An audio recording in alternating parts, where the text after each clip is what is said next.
Chapter 10-14. With the production of the 100mm single-barrel cannon, the shipyard and munitions factory in Crimson City also mastered more high-end technology. It is conceivable that under the promotion of Xianxia's books and knowledge, more and more advanced cannons will be introduced in the future. On the Level 4 warship where Zhao Changwang was on, there was a 100mm single-barrel cannon at the moment. At this time the cannon barrel was aimed at the pirate group rushing towards them, eager to fire. Report the distance. Zhao Changwang picked up the advanced binoculars used by the division commander in his hand and looked at the sea in the distance while asking. Reporting to division commander, the enemy ship is 10 nautical miles away from us. Wait a little longer. When he heard the distance of 10 nautical miles, Zhao Changwang put down the binoculars and said in a leisurely manner. Although the distance of 10 miles was within the range of all artillery fire, Yang Chendong still didn't give the order to attack immediately. He already learned from the intelligence that the strongest artillery in the west only has a range of 3 miles. As long as they fire outside this range, the initiative is still in their hands. Moreover, once they start fighting facing such a powerful artillery, Zhao Changwang can't predict how the other party will react. What if they can't withstand the force and turn around to escape? If they run and run, it is very likely that they will rush out of the range of the 100mm mortar 13 miles. If this is the case, relying only on the cannons of the 4 Level 4 warships, the effect won't be too good, so he has to wait a little longer. Reporting to division commander, the enemy ship is 8 miles away from us.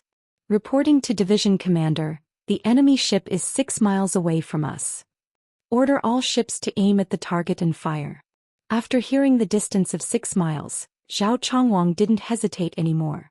If he doesn't fire now, it will give the enemy a chance to rush in front of him. Once the enemy can suppress him with artillery fire, the loss at that time is inevitable.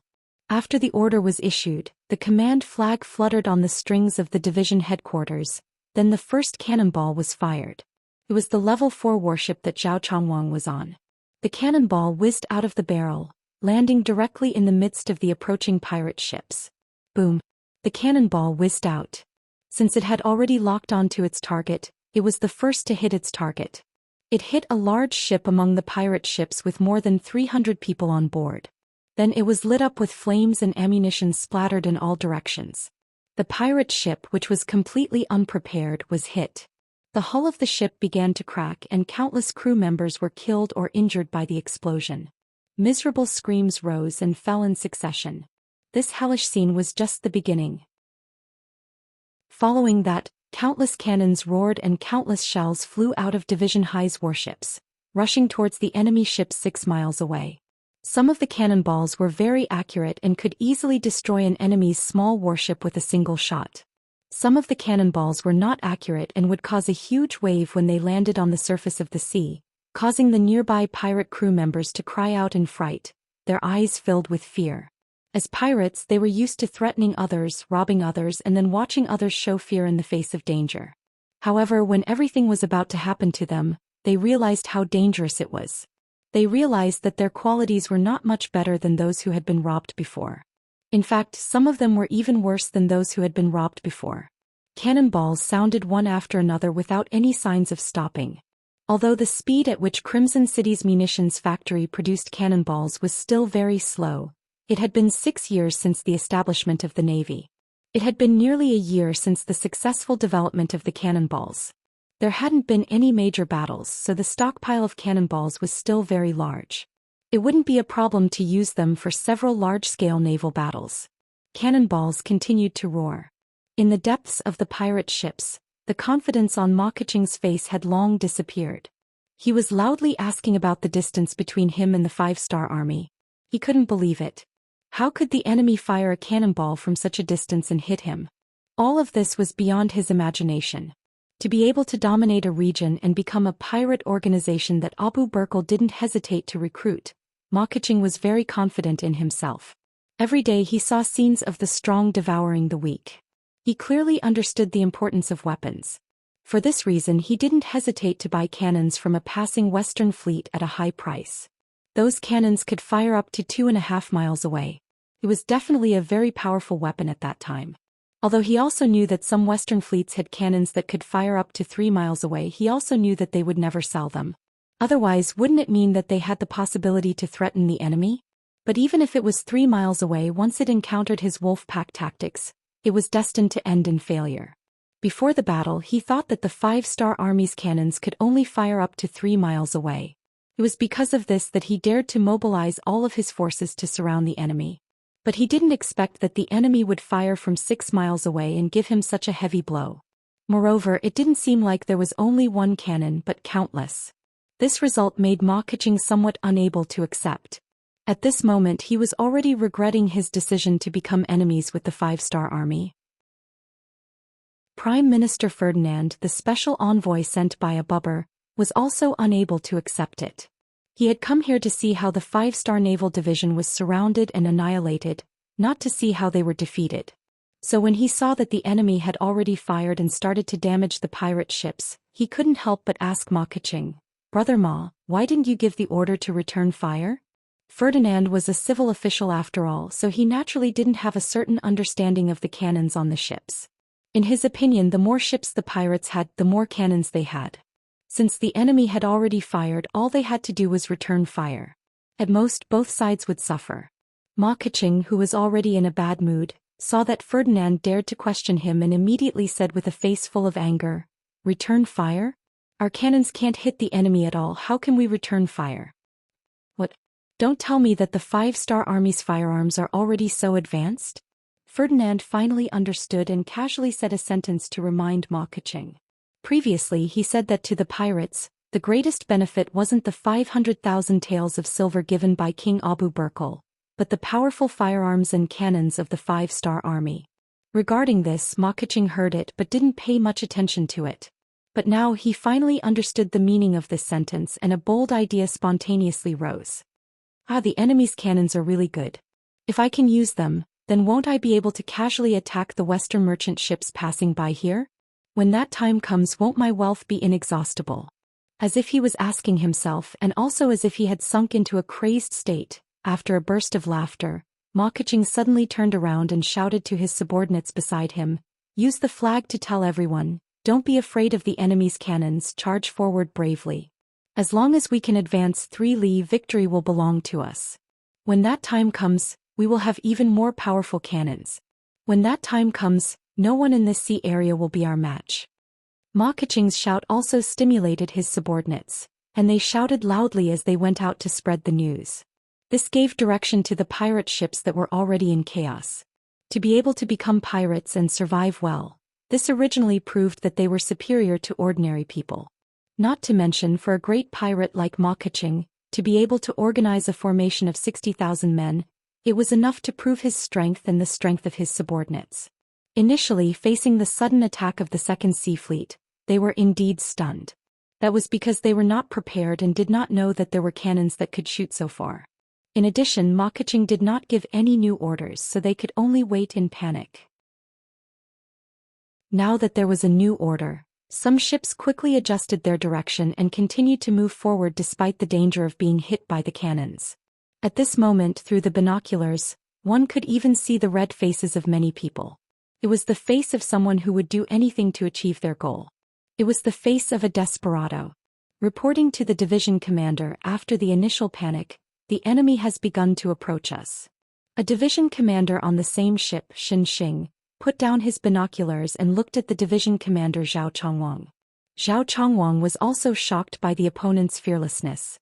But to be able to become the division commander of the Cold Vanguard, which one of them was not a person with an extremely strong mentality?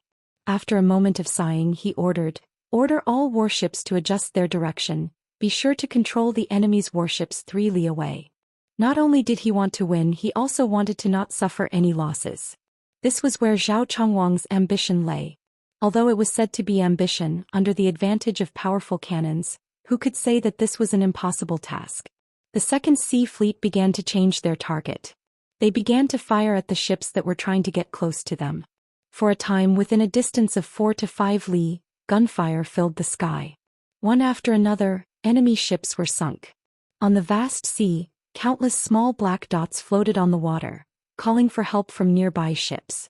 Compared to some other forces, pirates seemed to be more fearless of death. Even if the ships in front of them were sunk one by one, There were still more ships coming one after another behind them. They were like a one-track mind. Once they set their sights on their target, they would never let go, even if they knew that it was very dangerous.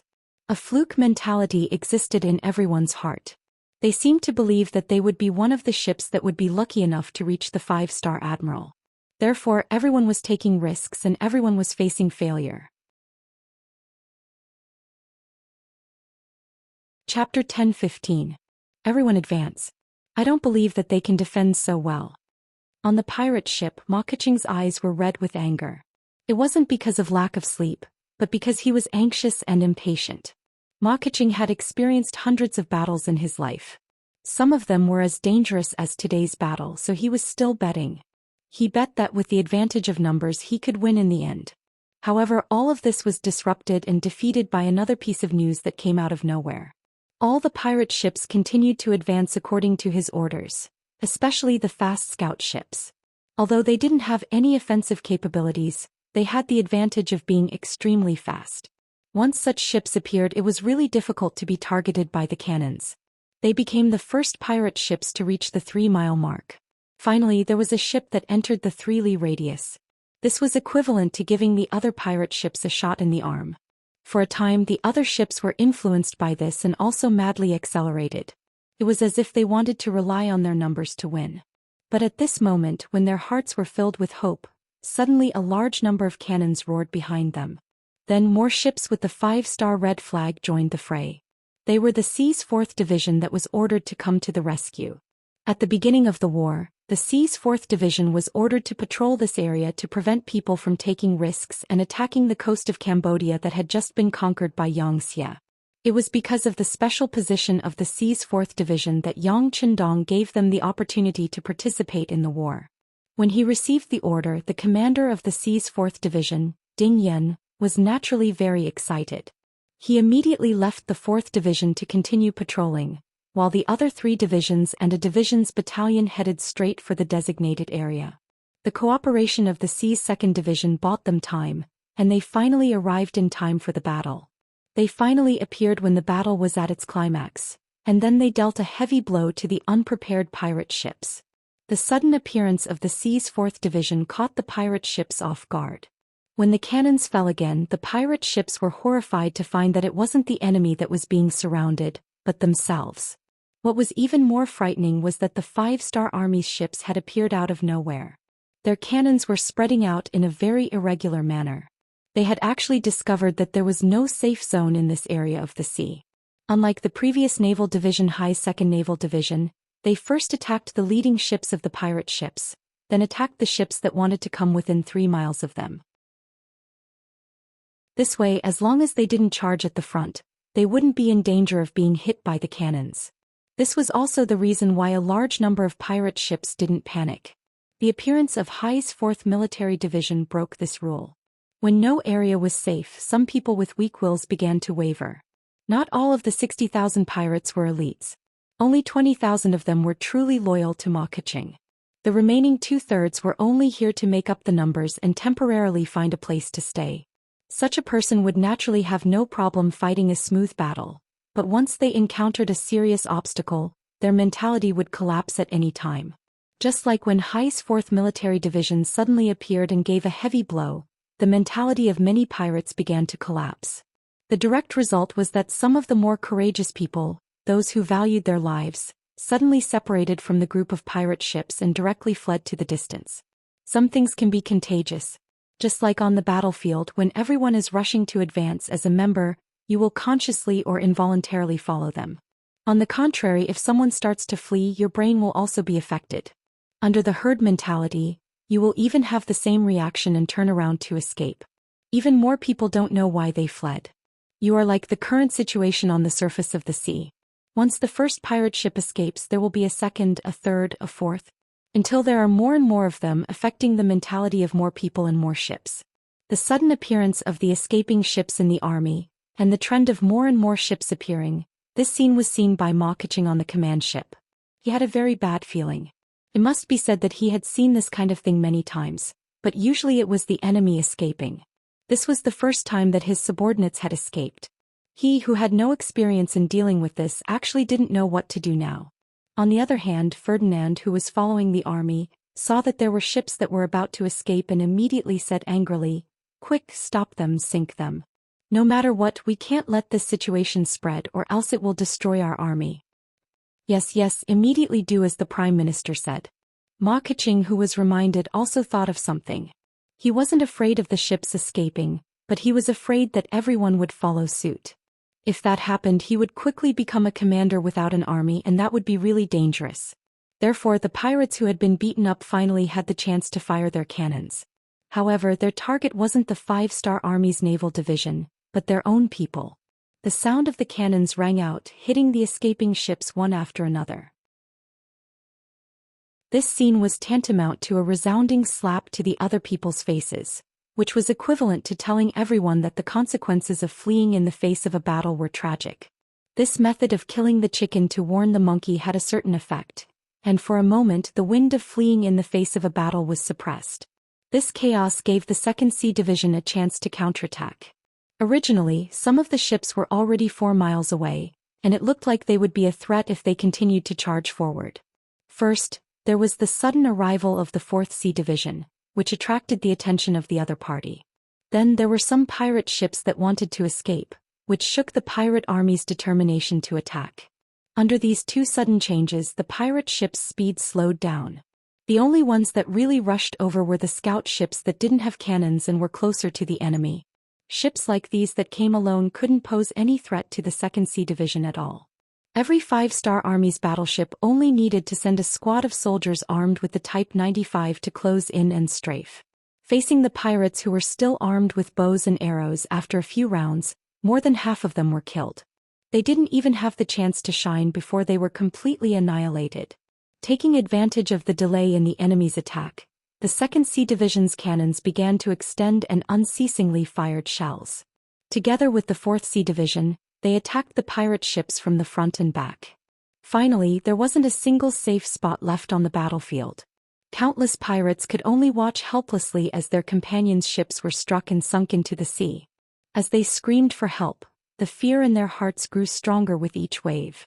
Finally, the matter of fleeing once again occurred. This time, the number of ships that escaped was much higher than the previous few. There were dozens of ships and even hundreds of ships. When it became a general trend, the so-called stopping would no longer play a decisive role. There were even some ships that took the initiative to open fire on the pirate ships that tried to stop them from escaping. Thus, the internal strife began. When everything entered Ma Keqing's eyes, he knew that it was all over. Seeing his ships being sunk at every moment, or being hit by the 5-star Army, or being hit by his own people, his many years of hard work suffered a heavy blow today. His face was extremely ugly. At this moment, Ferdinand's voice came from the side. "Brother Ma, this can't go on. We have to think of a way." A way. If he didn't hear this sentence, he wouldn't be so angry. After hearing this sentence, Ma Keqing's eyes spat out flames of anger. "It's all because of you? If it wasn't for you, my army wouldn't have suffered such heavy losses. Tell me, how are you going to compensate me?" Compensate? Didn't we already give you 500,000 taels of silver? Now that we haven't dealt a heavy blow to the 5-star Army, even our king can't give you any more benefits. Ferdinand shook his head and spoke the truth. At this moment, he didn't know what kind of consequences these words would bring him.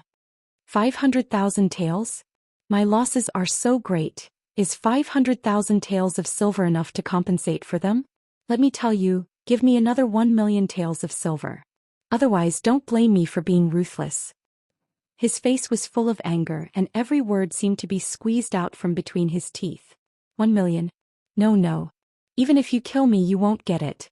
Ferdinand heard Ma Keqing's demand and shook his head continuously. Is that so? Then I'll kill you. Men, kill this culprit in public.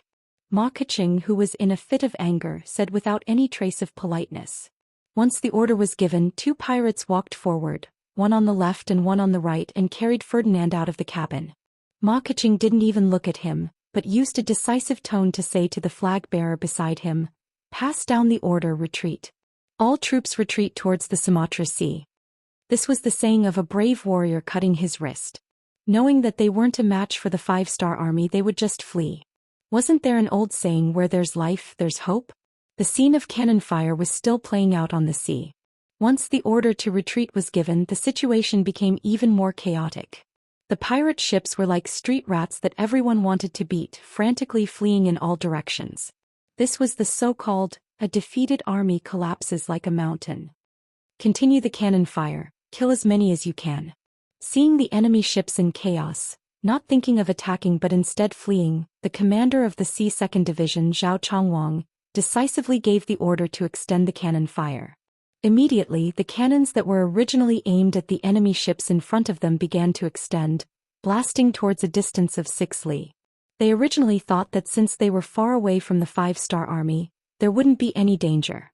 At this moment, they realized that the enemy wasn't using their full strength. Seeing the enemy's cannons smash one after another onto the warships beside him, Ma Keqing's face changed again. Originally he wanted to maintain the formation and retreat, but now he couldn't care less. Ignoring the people around him, he turned the ship around and fled. Chapter 10:16. Naval battles were different from land battles. It wasn't as if you could just aim at a target and it would be difficult for the enemy to escape. Just like now, as Ma Keqing's ship continued to accelerate and change direction, it was very difficult to lock onto him. As for chasing after him, it was even more impossible. This area of the sea was filled with destroyed ships. There were also some ships that surrendered because they were too cowardly. They blocked the way and also blocked the 5-star army's path to chase after Ma Keqing. Ma Keqing escaped and the battle finally ended before the sky turned dark. This battle on the ship, which lasted for more than 10 hours, had greatly destroyed the strength of this pirate leader. According to the post-battle statistics, there were more than 300 ships that were destroyed in this battle. There were about 100 ships that collided with each other during the escape. About 300 ships surrendered, but there were less than 300 ships that actually escaped. Moreover, they escaped in all directions. In the end, there were only 200 ships that escaped with Ma Keqing to his old base in Simantala. This battle established the foundation of the 5-star army's invincibility at sea. As the escaping ships continued to spread the news, not long after, all the forces at sea knew that the 5-star army had a type of cannon that could attack from a very long distance. From then on, wherever the 5-star army appeared, the enemy would flee at the sight of them and not dare to fight. When the sky turned dark, the 2nd and 4th Naval Division's telegrams of victory were sent to Yang Qindong. Good commendation, commendation. Yang Qindong's face revealed a carefree smile when he saw that Hai's 2nd Division and Hai's 4th Division were unscathed. The vice commander of the Navy, Zhou Xian, also had a proud smile on his face. 6th Young Master, this is all thanks to our advanced weapons. Yes. Knowledge is power. This is the perfect embodiment. If it weren't for the combined efforts of the munitions factory and the shipyard, we wouldn't have been able to achieve such a great victory. How about this? At the same time, send a telegram to the Crimson City Palace and the City Lord's Mansion to commend the researchers in the city. Taking advantage of the situation, Yang Qindong intentionally raised the value of the intellectuals. Regarding this, the other officers naturally did not have any doubts. Facts spoke louder than words. In this battle, the advantage of advanced weaponry was perfectly demonstrated. They should be commended.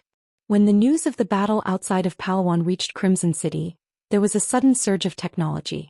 Many ambitious youths applied for the first academy of the Yang family in Crimson City, hoping to learn some advanced knowledge so that they could serve Xianxia in the future. The consequences of this battle weren't limited to this. Hundreds of pirate ships fled to various places in panic. The news of the 5-star army's naval artillery being abnormally powerful quickly spread out. Some of the forces and organizations that originally wanted to compete with the 5-star army became hesitant.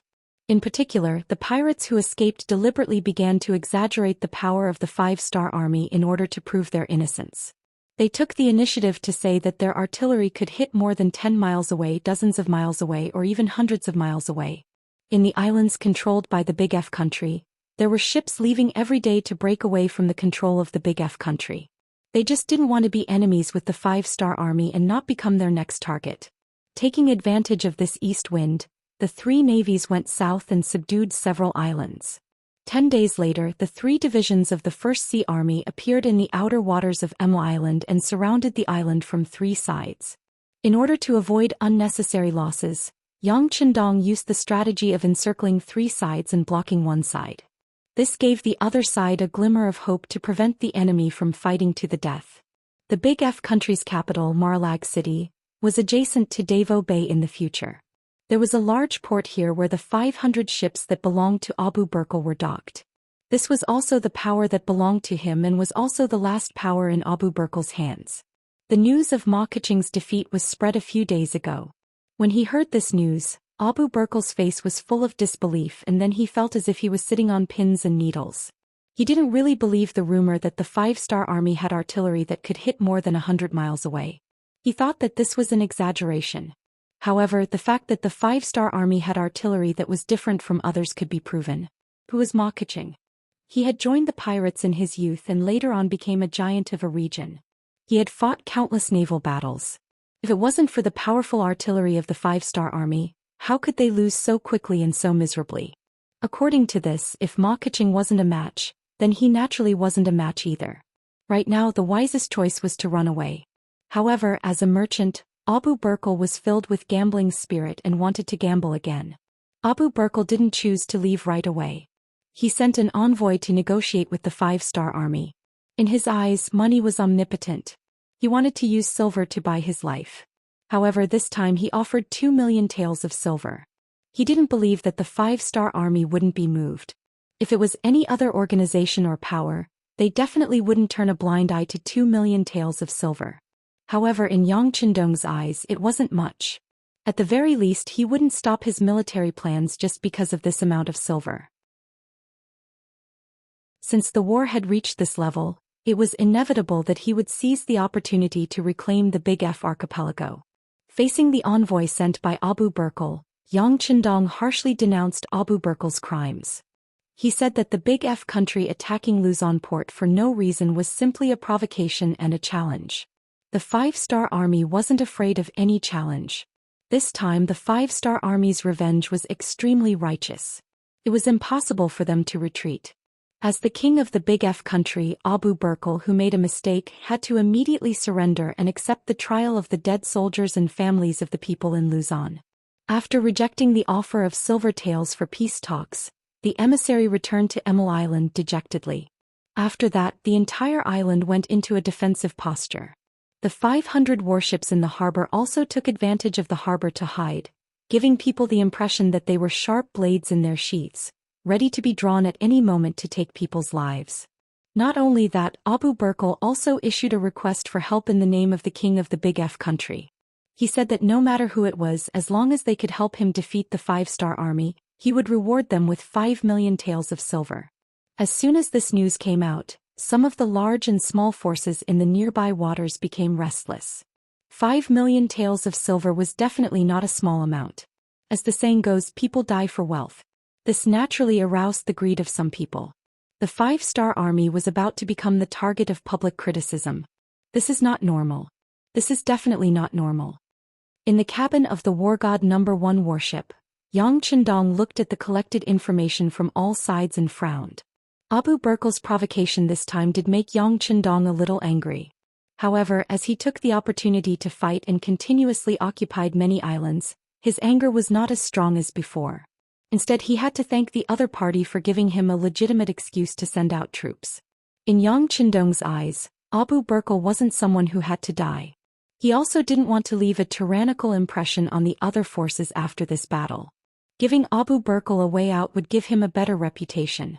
In his mind, once the negotiations broke down, the other party would have some common sense and should have fled.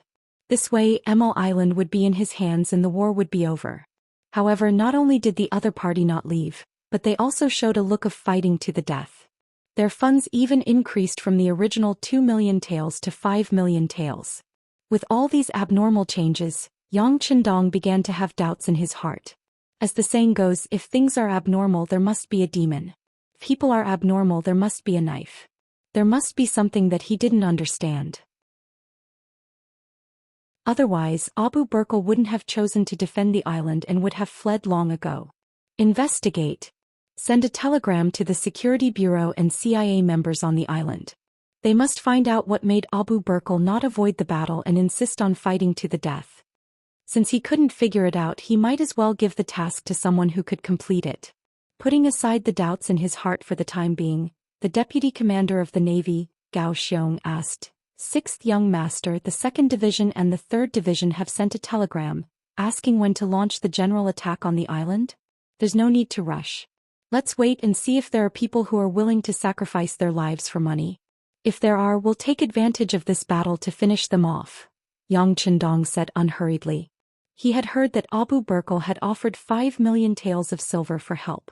He wanted to see if there was really someone who would make an enemy out of him for the sake of money. If there was, such a person would definitely be a hidden danger. It would be better to eliminate him as soon as possible. Knowing that the 6th young master was going to fish, Zhou Xiong agreed and turned around to take position. He needed to send out some small reconnaissance ships to check the surrounding waters so that if something happened he could react in advance. Laos's provincial capital, Wanxiang City. For a while the provincial commander He Guang had been feeling uneasy. His bodyguard captain Yan Jiang had been missing for more than a month. Even though he had sent many people to investigate, there was still no news. His intuition told him that something must have happened. He had no choice but to report the matter to the provincial governor, Wan Shaochen. Wan Shaochen also knew Yan Jiang. Many times He Guang had sent him to deliver important documents. He felt that Yan Jiang was a very upright person. His identity was also special. Wan Shaochen felt that Yan Jiang must have discovered something. His disappearance wouldn't be so simple. Daring to attack the bodyguard captain of a Laos general, needless to say, this was not a small matter. Wan Shaochen immediately handed over the task to the Security Bureau's branch in Laos. Just 7 days later, the Security Bureau sent back news that Yan Jiang and the 6 bodyguards were last seen in Hai Qing's residence. Chapter 10:17. It had to be said that Hai Qing was quite capable. Ever since Yan Jiang was killed, he had tried his best to plant a spy in the Laos provincial government. When the Security Bureau reported this situation, it just so happened that Wan Shaochen wasn't there. The matter happened to be learned by this informant. He didn't even ask for leave and went straight to Hai Qing's mansion to pass the news. After more than a month of preparation, Hai Qing and Siam's special envoy, Dulalong, had made some preparations for the rebellion. According to Dulalong, Siam had already mobilized its troops and one of them was heading towards Wanxiang City in Laos. His mission was to find a way to control Wan Shaochen and He Guang and cause internal strife. It was also at this time that the planted informant came and reported the results of the Security Bureau's investigation. Hai Qing was shocked. Dulalong, who also heard the news, slammed his right fist on the table and said, "We can't wait any longer. We have to make the first move. Okay, I'll bring people to He Guang's residence and make a move. I'll have to trouble the special envoy to make a move on Wan Shaochen." Hai Qing knew that he had no way out. If he did not make the first move, he would not be able to survive. Time was tight and the two of them did not have time to make any more preparations. They gathered 100 men of sacrifice and Hai Qing brought half of them to General He Guang's residence. He Guang did not know anything about this. When he was in his residence, he suddenly received news that his deputy general Hai Qing had something important to discuss with him. He Guang did not think much about this deputy general and ordered him to come in. In the main hall, Hai Qing appeared with a nervous expression. When he saw that there were 2 bodyguards in the hall, he said hesitantly, "General, regarding Captain Yan Jiang's disappearance, your subordinate has already found out the reason." Hearing that it was about Yan Jiang, He Guang's expression turned serious. He then waved his hand and dismissed the 2 guards. He said, "Okay, there is no one else here. General Hai, you can tell me what happened." "General, the situation is like this," Hai Qing said as he walked closer to He Guang. "Actually, I killed Captain Yan Jiang with my own hands." As soon as he finished speaking, a sharp knife stabbed into He Guang's body, causing blood to flow out. He Guang, who had been stabbed in the abdomen, couldn't help but take a few steps back. He covered his abdomen with his hand and glared at Hai Qing. "Why? I've always treated you well. You could even say that I trusted you a lot.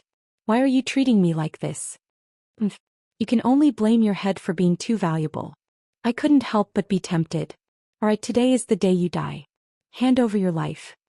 After laughing maniacally, Hai Qing once again took a big step forward, wanting to stab at the fatal spot.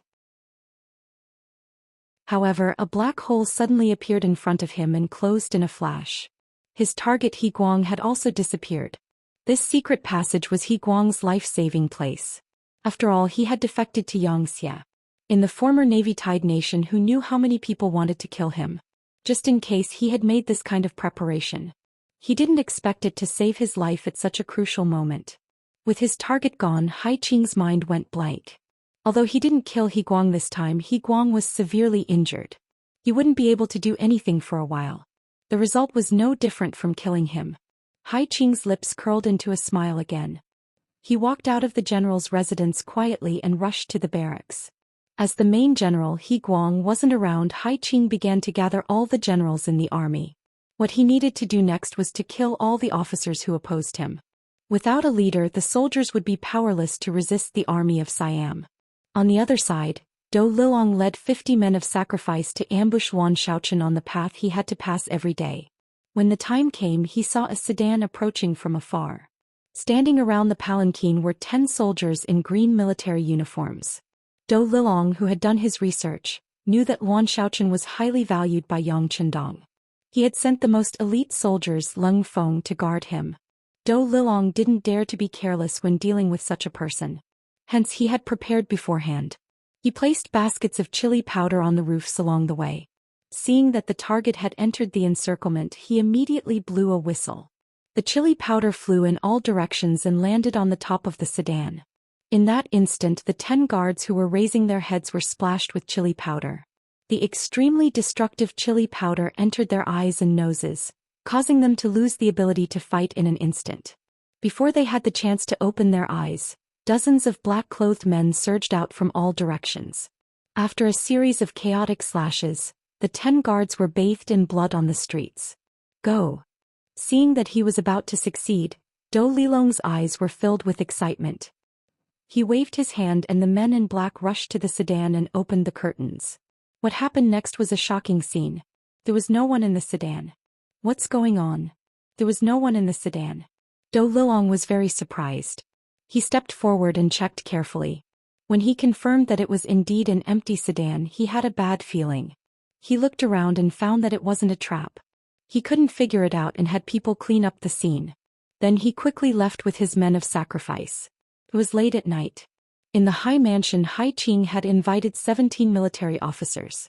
Among them there were 3 Lao's regiment commanders. The rest were battalion commanders and company commanders. They were all people with real power. All of them had been invited to this event.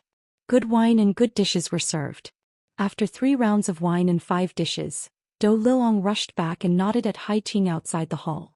This was equivalent to a signal for him to act. Hai Qing understood and nodded. Then he coughed a few times. Then dozens of men of sacrifice with swords appeared around the hall. They attacked without any explanation.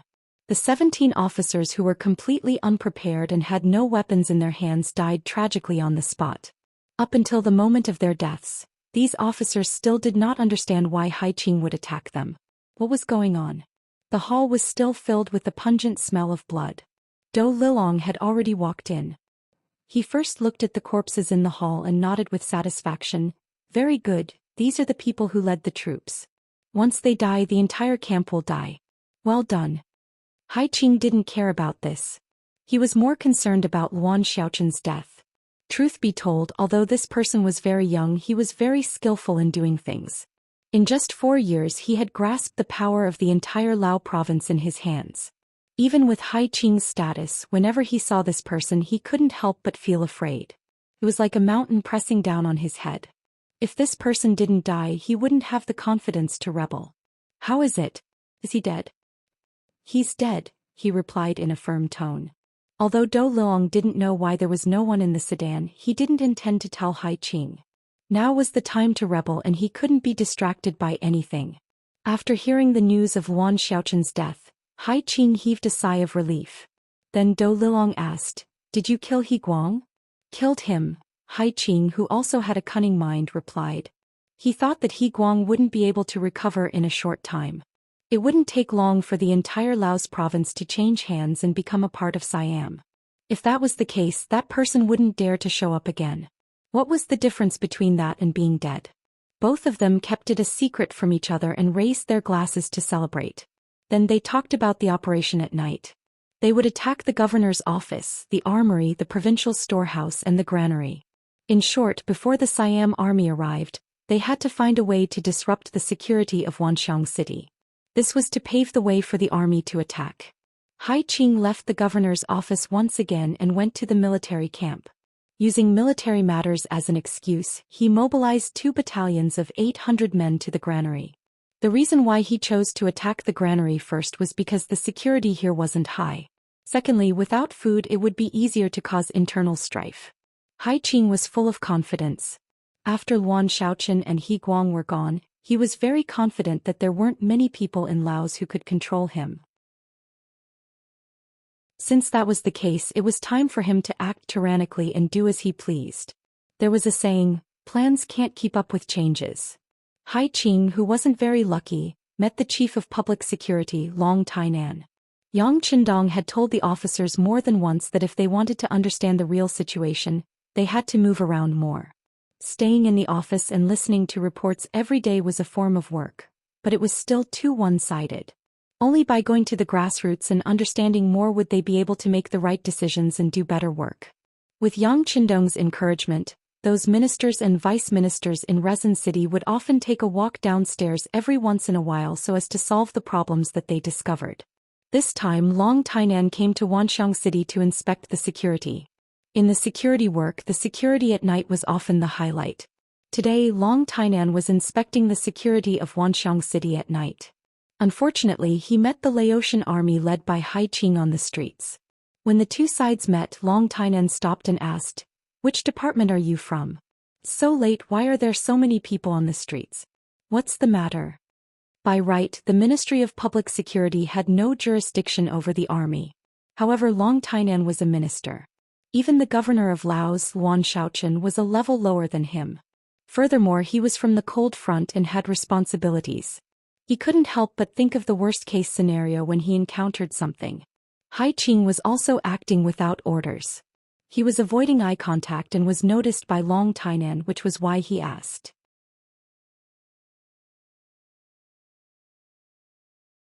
Chapter 10:18. Hai Qing was afraid that things would get out of hand. When he saw the head of Lao Province's Public Security Bureau accompanying them, his heart was pounding. Now that Long Tainan had opened his mouth to ask, he immediately thought that he had been exposed. Hai Qing, who was not mentally strong, only hesitated for a moment before saying, "We were ordered to take over the granary. Who are you? How dare you interfere with our military affairs?" Facing Hai Qing's question, Long Tainan was naturally fearless. "I'm Long Tainan, the head of the Public Security Bureau. I think I have the authority to ask you some questions." "Oh right, you said that you were going to take over the granary. Do you have the order from the provincial government? Let me take a look." His instincts told him that someone was going to take over the granary at such a late hour. This in itself was very suspicious. Furthermore, Hai Qing's words gave off a sense of lack of confidence. Long Tainan was even more suspicious. After announcing his identity, he was the head of the Public Security Bureau. At this moment, Hai Qing's expression kept changing. In the past, there had been a head and vice-head of the Xi'an city headquarters who had come to inspect the granary. Even the provincial governor, Luan Shaoqian, had to greet them with a smile. How could he afford to offend such people? Hence, he forced a smile and said to Long Tainan, "So it's Long Tainan. Pardon me. I'm Hai Qing, the Deputy General of Lao Province. This time I was ordered by General He Guang to check the granary's safety. I don't have the provincial governor's order." The director of the Lao Provincial Public Security Bureau stepped forward and nodded at Long Tainan, confirming Hai Qing's identity as the deputy general. If it was anyone else, since they were all on the same side and they were both from the military and police, they would not ask too much. However, Long Tainan was a serious person. Hearing that the other party did not have the provincial governor's order, he said, "Since you're following General He Guang's orders, you should have his order, right? Can you take it out for me to take a look?" If he had known earlier, he would have forged a fake order. However, facing Long Tianan's overbearing attitude, Hai Qing knew that he had no way out. If he said that he did not even have the general's order, anyone would be able to tell that there was a problem. Since that was the case, in for a penny, in for a pound. He would just kill him. He had brought 800 soldiers with him, while the other party only had a few dozen men. Having made up his mind, Hai Qing gritted his teeth and pulled out his sword. He then pointed it at Long Tainan and shouted, "Since when do we need to report to the Ministry of Public Security? I see that you are clearly spies. Men, capture them for this, general." Hai Qing could no longer keep up the act, so he simply flipped over. When he did that, some of the Laotian soldiers instinctively pulled out their swords and faced Long Tainan and the others. For a moment, the whole street was filled with people pulling out their swords. When Long Tainan saw Hai Qing's actions, he sneered. He was almost certain that there was something wrong with Hai Qing. As for how big the problem was, they could only take him down and interrogate him. Therefore he was fearless. His right hand went to his waist and a pitch-black 54 appeared in his hand. "What do you want to do? Do you know that I am the head of public security of Xianxia City? If you pull out your sword against me, you are disrespecting your superior. Based on this, I can punish you." The head of public security was also stunned by this scene. When he heard Long Tianan's shout, he also shouted, "That's right. This is head of public security who was sent by the higher-ups to check on our work. How can you pull out your swords against him? This is a serious crime. Quickly put away your swords." When the head of public security shouted, some of the Laotian soldiers immediately put away their swords. They did not know that Hai Qing was going to rebel. They all thought that tonight's operation was a normal transfer. As the head of public security of Laos province, he was a powerful figure in Wanxiang City. Almost everyone knew him. After he said that, more and more of the Laotian soldiers started to put away their weapons. Only Hai Qing was still holding his sword. At this moment his arm was trembling.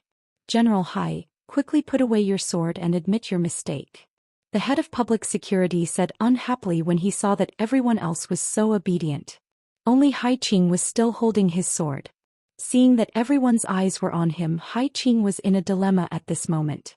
If he put away his sword, he would have to face Long Tianan's interrogation. Some things might be exposed if he asked. Hai Qing, who no longer had a way out, simply ignored the others and slashed at Long Tianan's body with his long saber. As long as he could kill this person, he would still be the one in charge here. No one would dare to question his orders. Bang! A crisp gunshot rang out, hitting Hai Qing's right wrist. The sound of the gunshot rang out and the sword fell. Long Tianan's voice also rang out, "Take him down. This person might be a big problem." A group of public security soldiers rushed forward and held Hai Qing down. This scene was witnessed by the 800 Laotian soldiers, but no one dared to move. This was Hai Qing's mistake. He did bring 800 soldiers with him, but these people were not his soldiers. They were the soldiers of Laos province, Xianxia's soldiers. When they saw a higher-ranking officer appear, they would instinctively stand aside and watch. This was because even they did not know what was going on. Long Tainan was indeed the chief of public security. He did things swiftly and decisively.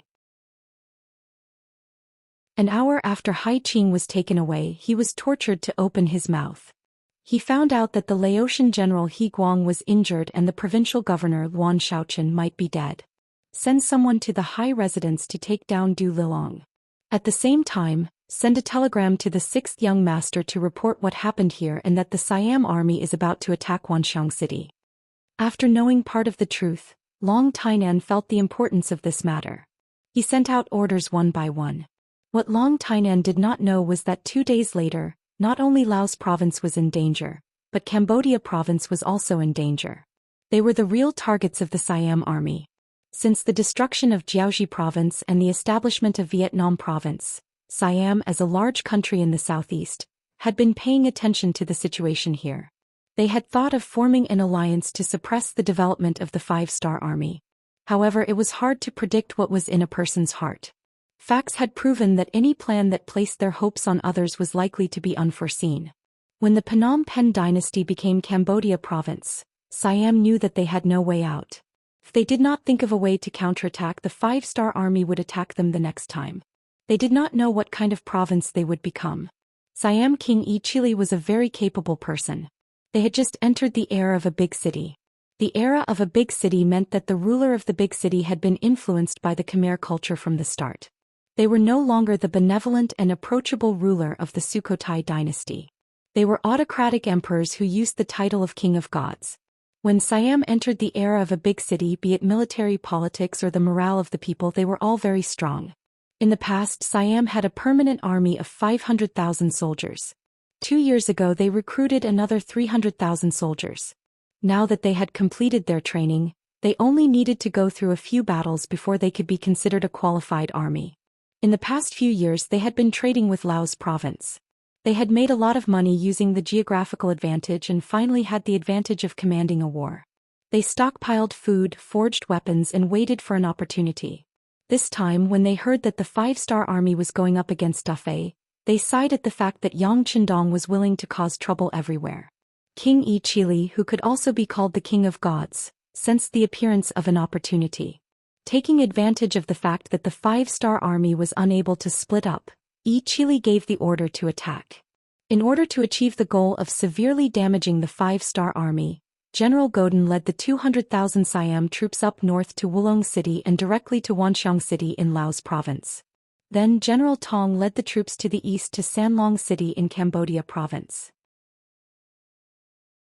After that, they went through Wulong City to Phnom Penh City.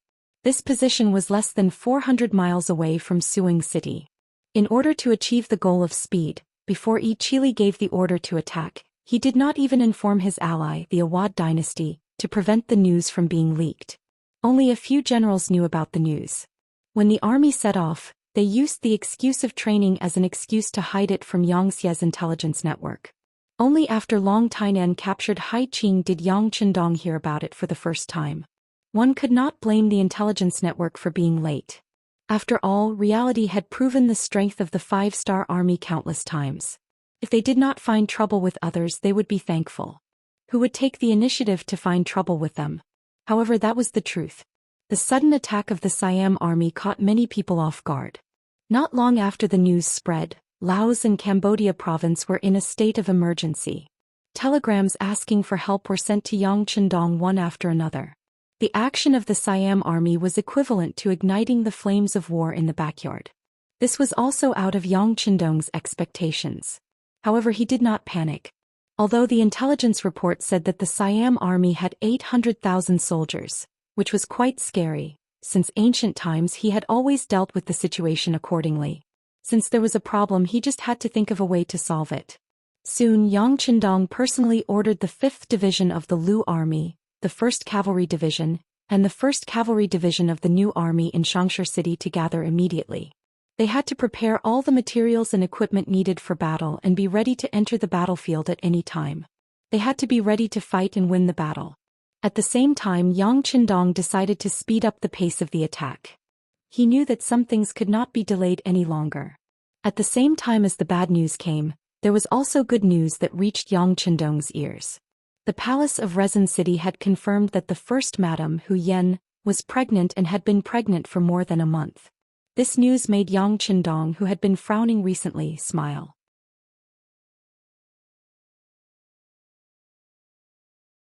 Chapter 10:19. After receiving the direct order from the 6th Young Master, the Security Bureau and CIB agents lurking on Emil Island began to get busy. With money clearing the way, some officials belonging to the DAF country fell one after another. Soon the truth was revealed. 2 investigation telegrams were also sent to Yang Qindong. Silver Mountain. Silver Mine. Seeing the contents of the telegram, Yang Qindong immediately laughed. He finally knew why Abu Burkle would rather die than leave the island. It turned out that a silver mountain was found on Emil Island. In Yang Qindong's memory, there were a lot of gold and silver mines on the Japanese Empire. These were recorded in history. But he really didn't know if there were silver mines on Emil Island. Perhaps these silver mines were secretly mined and transported away, so there were no records. But in any case, this was good news. Originally, he wanted to wait and see if other pirate organizations would become enemies with the 5-star army for the silver, but now it seemed that he couldn't wait any longer. The changes in Laos and Cambodia couldn't wait any longer. The silver mines on Emil Island also couldn't wait any longer. Who knew how much was mined and how much was Abu Burkle going to take away? Surround them. Divisions 1, 2, 3 and 1 each to block the southern exit of Emil Island. Without orders, don't allow any enemy ships to leave. After making up his mind, Yang Qindong wasn't going to let Abu Burkle go. He wanted to use this method to keep all the silver on the island. Yes. Gao Xiong saluted and quickly left. Then only 2 days later the last gap to leave the island was blocked. On the morning of the third day, Hai Yijuan issued the order for the entire army to attack. For a time, the entire periphery of Emerald Island was filled with the rumbling of cannons. The various defensive measures that were previously dug were also destroyed in an instant. Abu Burkle, who was still sleeping, was awakened by the sound of cannons. Then he heard bad news. After half an hour of bombardment, the 5-star army had already begun to land in the north. What happened? Didn't we prepare a large number of defensive attacks? There are also cannons hidden in the dark. How could the 5-star army land on the island so smoothly? Abu Burkle, who was wearing pajamas, grabbed the collar of Aquino, who came to report the news, and scolded him like a madman. Your Majesty, someone must have sold out our military deployment map. As you know, there are a lot of people who know about this matter. Ever since the 5-star army besieged the island, everyone has been in a state of panic. Many of them have colluded with foreigners. Aquino, who was Abu Burkle's most trusted general, said with a bitter expression. At this moment he really wanted to say that it wasn't because he was incompetent but because the enemy was too cunning. Releasing his hand, Abu Burkle's eyes were lifeless. He knew that once the 5-star army landed on the island, it would be impossible for him to continue mining. If he made a mistake, it would be impossible for him to leave this place safely. No, I can't die like this. Retreat immediately, retreat immediately. Abu Burkle seemed to have suddenly woken up. He didn't run before because he wanted to mine more silver. He wanted to use a large sum of money to attract more people to become enemies with the 5-star army and buy more time for himself to mine. However, he didn't expect that a sudden incident from the rear would interrupt Yang Qindong's plan to continue fishing. He couldn't wait any longer and finally made his move, catching Abu Burkle off guard. Abu Burkle prepared to retreat. Boxes of prepared silver were lifted from the palace and transported to the nearby docks. But when they were only halfway there, bad luck came. A large number of warships with the 5-star flag appeared from the south. Their path of retreat was blocked. Charge out, a path of blood. Anyone who can open a path will be rewarded 10,000 silvers. 10,000 silvers. The enraged Abu Burkle roared loudly. He didn't want to die and he didn't want his silver to be stolen. Therefore he gave out the order for a large reward. As the saying goes, when there is a large reward there will be brave men. After the reward was given out, there were indeed a few desperados who went straight to the warships at the docks. They wanted to gamble and take a gamble. But when they arrived at the docks, the scene in front of them shattered their fantasies. There wasn't a single ship in sight. They were all blown to smithereens. Without a warship, how could they escape on the sea? When the news reached Abu Burkle's ears, he couldn't help but stagger. He knew that he was too greedy this time and missed the chance to escape. But at this point there was no point in saying anything. He called for Grand General Aquino and ordered him to gather the army and fight the 5-star army on the island. Abu Burkle and the others once again retreated to Marilag city in the royal capital. There they gathered 30,000 soldiers and 300,000 civilians. They prepared tung oil rocks and other things. At the same time they prepared 30 cannons to defend the 4 cities. Looked like they were going to fight the 5-star army to the death. It was worth mentioning that there were still 5,000 Han civilians in the city. They were the descendants of the Han people that Abu Burkle ordered to find from the various islands. At this moment, these people became his life-saving chips as well as his final bargaining chip with Yang Qindong. When they attacked Port Luzon, the garrison soldiers there would rather die in battle than fire a single cannon at the local people. This matter had long been reported back. Since the 5-star army was so protective of the citizens, and there were 5,000 Han citizens in the city, they couldn't possibly attack their own people, right? When Abu Burkle retreated to the royal capital, the already precarious outer defense of Emerald Island instantly collapsed. Many generals raised the white flag and the Hai Yi army successfully landed at various locations. The huge Emerald Island was occupied by the soldiers on bicycles in just 3 days. Many of the cities were occupied without a single shot being fired. The Daf country had only been established for a little more than a year. Without any foundation, the civilians weren't loyal and the soldiers weren't loyal. Not to mention that Abu Burkle's rule was extremely exploitative, causing him to be estranged from the local civilians. It was impossible for these people to be loyal to him. Yang Qindong took 1,000 Longwei soldiers on horseback and bypassed some important cities. On the third day, they arrived at the location of the silver mine that the intelligence department reported. It was the western part of Emil Island, known as the Cotabato area in the future. When they first arrived, they could still see a lot of local civilians shuttling back and forth. While going back and forth, they would carry pieces of silver or with joy on their faces. Impudent, surround them. Beta Persei, who was following them, saw that so many silver ores were about to be taken away. He immediately became furious and roared loudly. 1,000 Longwei soldiers in black immediately surrounded them. They looked like they would start a massacre if they didn't let go of the silver ores. Forget it, they will also be civilians under our rule in the future.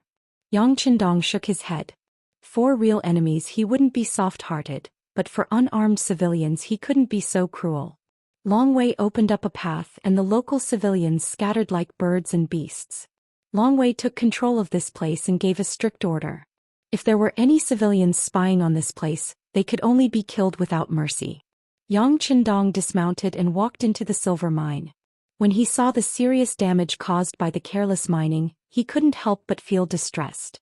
Even Beta Persei, who had never taken silver seriously, couldn't help but say, "Young master, this is too wasteful." Yes, it's too wasteful. The circulation of silver is already depleted. The more it is used, the less it will be used. In the long run, no matter how many silver ores there are, it won't be of any use. Yang Qindong nodded in agreement. At this moment he had the idea of printing money himself. This idea wasn't a new one, but he had considered it before. It was just that time hadn't matured yet. Silver was indeed a good thing.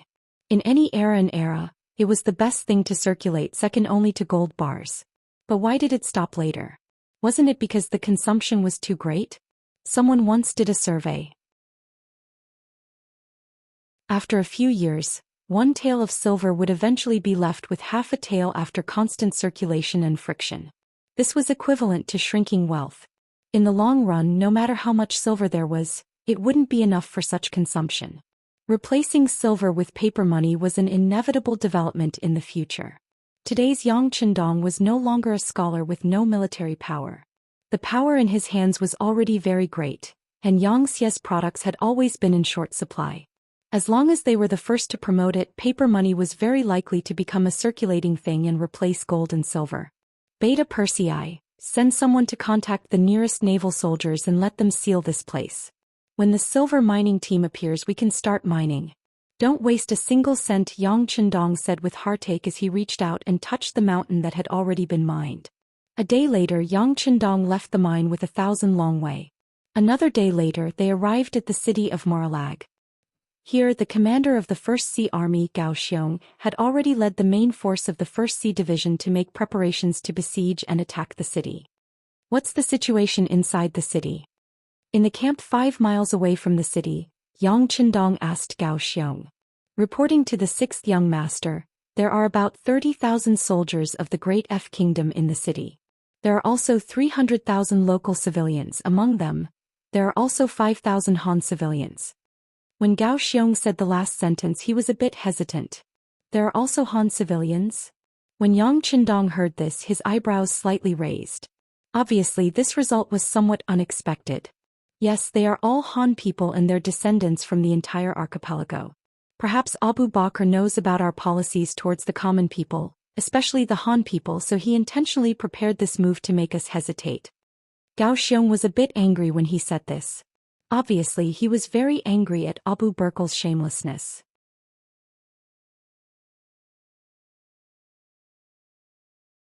Chapter 10:20. Yang Qindong was also very angry at this kind of behavior. However, this was war and not a game. In order to win and protect oneself, anything could happen. He could not blame Abu Bakr. Even if he could, it would be meaningless. More importantly, Laos, especially Cambodia, was in a state of emergency. He did not have much time to waste on the enemy. Pass down the order.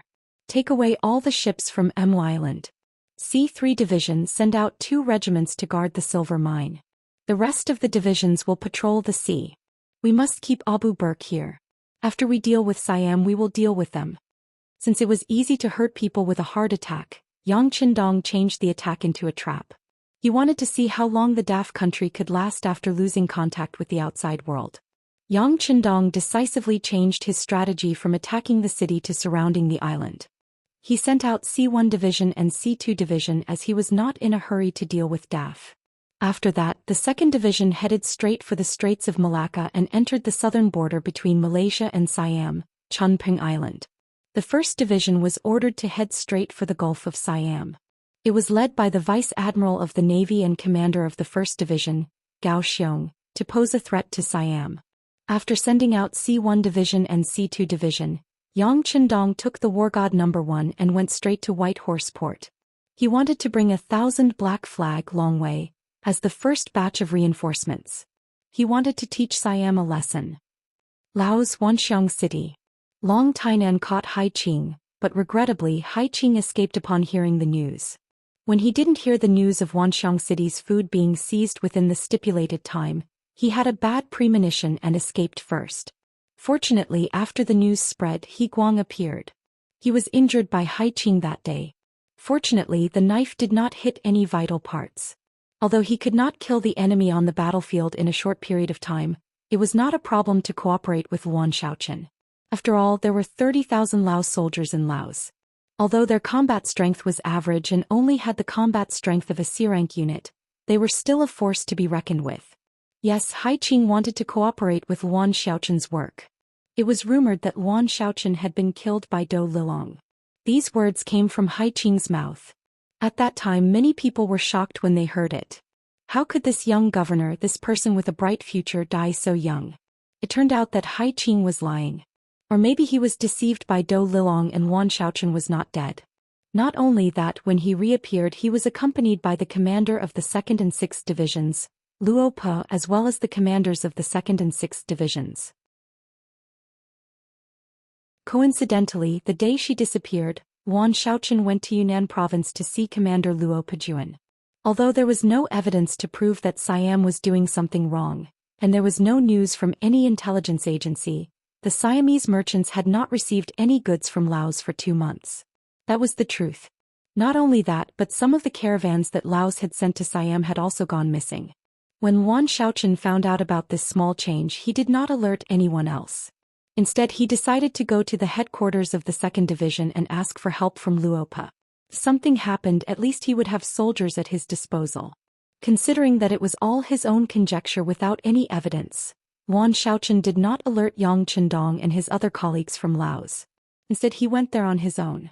In order to prevent others from discovering his whereabouts, he intentionally left the sedan behind and assigned 10 guards to disguise themselves as Lung Feng to escort the empty sedan to and from work. However, he did not expect to be ambushed by Dou Lilong. His luck was really good. After Hai Qing was captured, Luan Shaoqian confirmed that Siam was going to mobilize their troops. Luan Shaoqian appeared with the 2nd Division and even arrived at Wanxiang City before Siam's General Geddon. When the 200,000 Siamese soldiers arrived at the city walls, they were greeted by the sight of the cold vanguard soldiers dressed in neat green uniforms standing on the walls of Wanxiang City. In the 5-star army, there was an obvious way to determine the strength of a unit. That was to see if they were wearing formal uniforms. For example, the 1st, 2nd, and 3rd Divisions of the Cold Vanguard Army were all dressed in military green uniforms when they were training and fighting in battles. Another example was the High 1st and 2nd Divisions of the Lung Feng soldiers. They were both in white and sky blue uniforms. Other than that, there were not many units that had the same uniform. For example, the 1st Cavalry Division had earned the right to wear this uniform due to their strong combat ability. Another example was the new division of the Grassland Army. As they had been out fighting for many years, they had achieved great military merits and many of them were also in formal uniforms. Other than that, there was a portion of the new division, the newly formed New 2nd Army, and the Mobe Division that did not have the right to wear formal uniforms. Not to mention the Laos Army, which was a local 3rd Division, did not have the right to wear formal uniforms. Now that there were so many soldiers in formal uniforms on the city walls, it was needless to say that they were not local troops like the Laos Army. Instead, they were the main forces of the 5-star Army. Great General Gordon, who saw this scene from afar, was disappointed. Then he turned to look at Dulalong, who had escaped from the city, and said, "Didn't you say that Wanxiang City is in chaos? What's going on?" "General, do you think it's the Lao's army in disguise?" Dou Lilong could not come up with an explanation, so he made up an excuse. "We'll know if it's a disguise once we try. Send 2,000 soldiers to test it out." General Gordon was not sure if these were the main forces of the Five-Star Army or local troops. He could only test it out. Under his command, the 2,000 Siamese soldiers formed a formation and attacked. The results of the experiment went without saying. When the 2,000 Siamese soldiers were 200 meters away from the city walls, the commander of the 2nd Division, Xiao Feng, gave the order. Immediately, a regiment of 2,000 soldiers fired at the same time, killing most of the Siamese soldiers and forcing them to flee. This result was like a blow to the Siamese army. Gordon's expression turned ugly. He immediately ordered, "Keep an eye on the enemy at all times. At the same time, order 30,000 cavalrymen to be on standby. Once the enemy exits the city to fight, charge over." At this moment, Gordon had no choice but to face reality and lower his expectations. He originally wanted to take over Wanxiang City, but it seemed like it would be a great achievement if he could hold back the main forces of the Five-Star Army. Gordon would not attack casually. The commander of the 2nd Division, Luopo, Long Tainan, and Wan Shaochen, the governor of Laos, sat together and discussed how to deal with the situation. This time Lu Er did not mobilize the entire army. While Lao province was not peaceful, the Awa dynasty in the west was also restless. In addition, the South Ming army and the rebellious Zhu Huilu in the north were still fighting. Who knew when Zhu Huilu would be defeated and move towards Langsun? Leaving Ling Qi division, there was already the minimum they could do.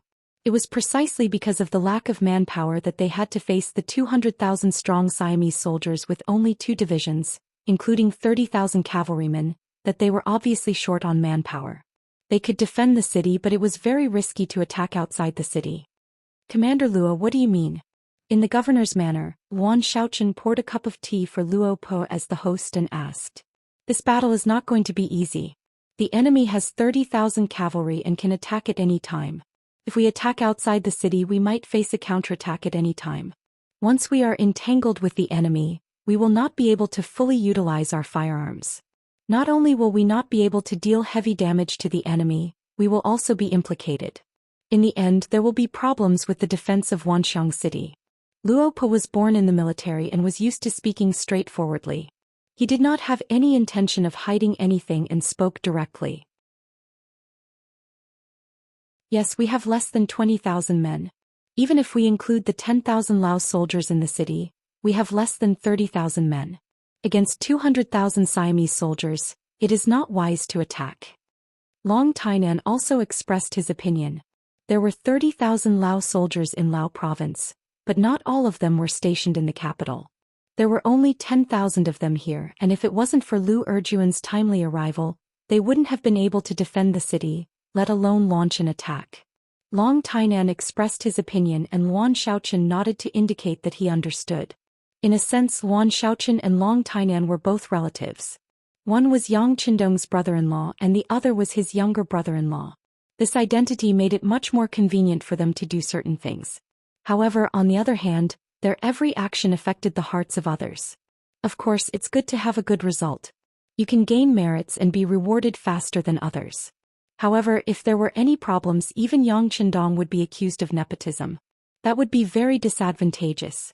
This caused the two of them to have too many restrictions on their actions. Since both of you have the same opinion, let's focus on defending the city first, and then report this opinion to the 6th young master. Wan Shaochen finally concluded in a way that could be considered as deciding on the defense of the city. There were 2 divisions of the 2nd Division in charge of the defense of Wanxiang City, so it was foolproof. When the telegram was sent to Yang Qindong, he said to the telegram operator Wang Shan, "Approved.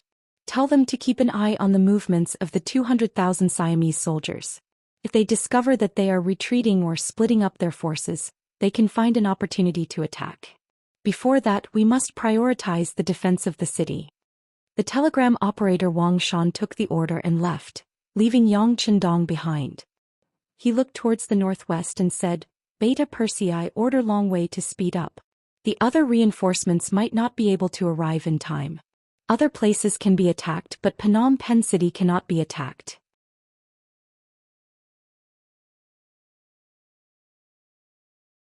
Chapter 1021.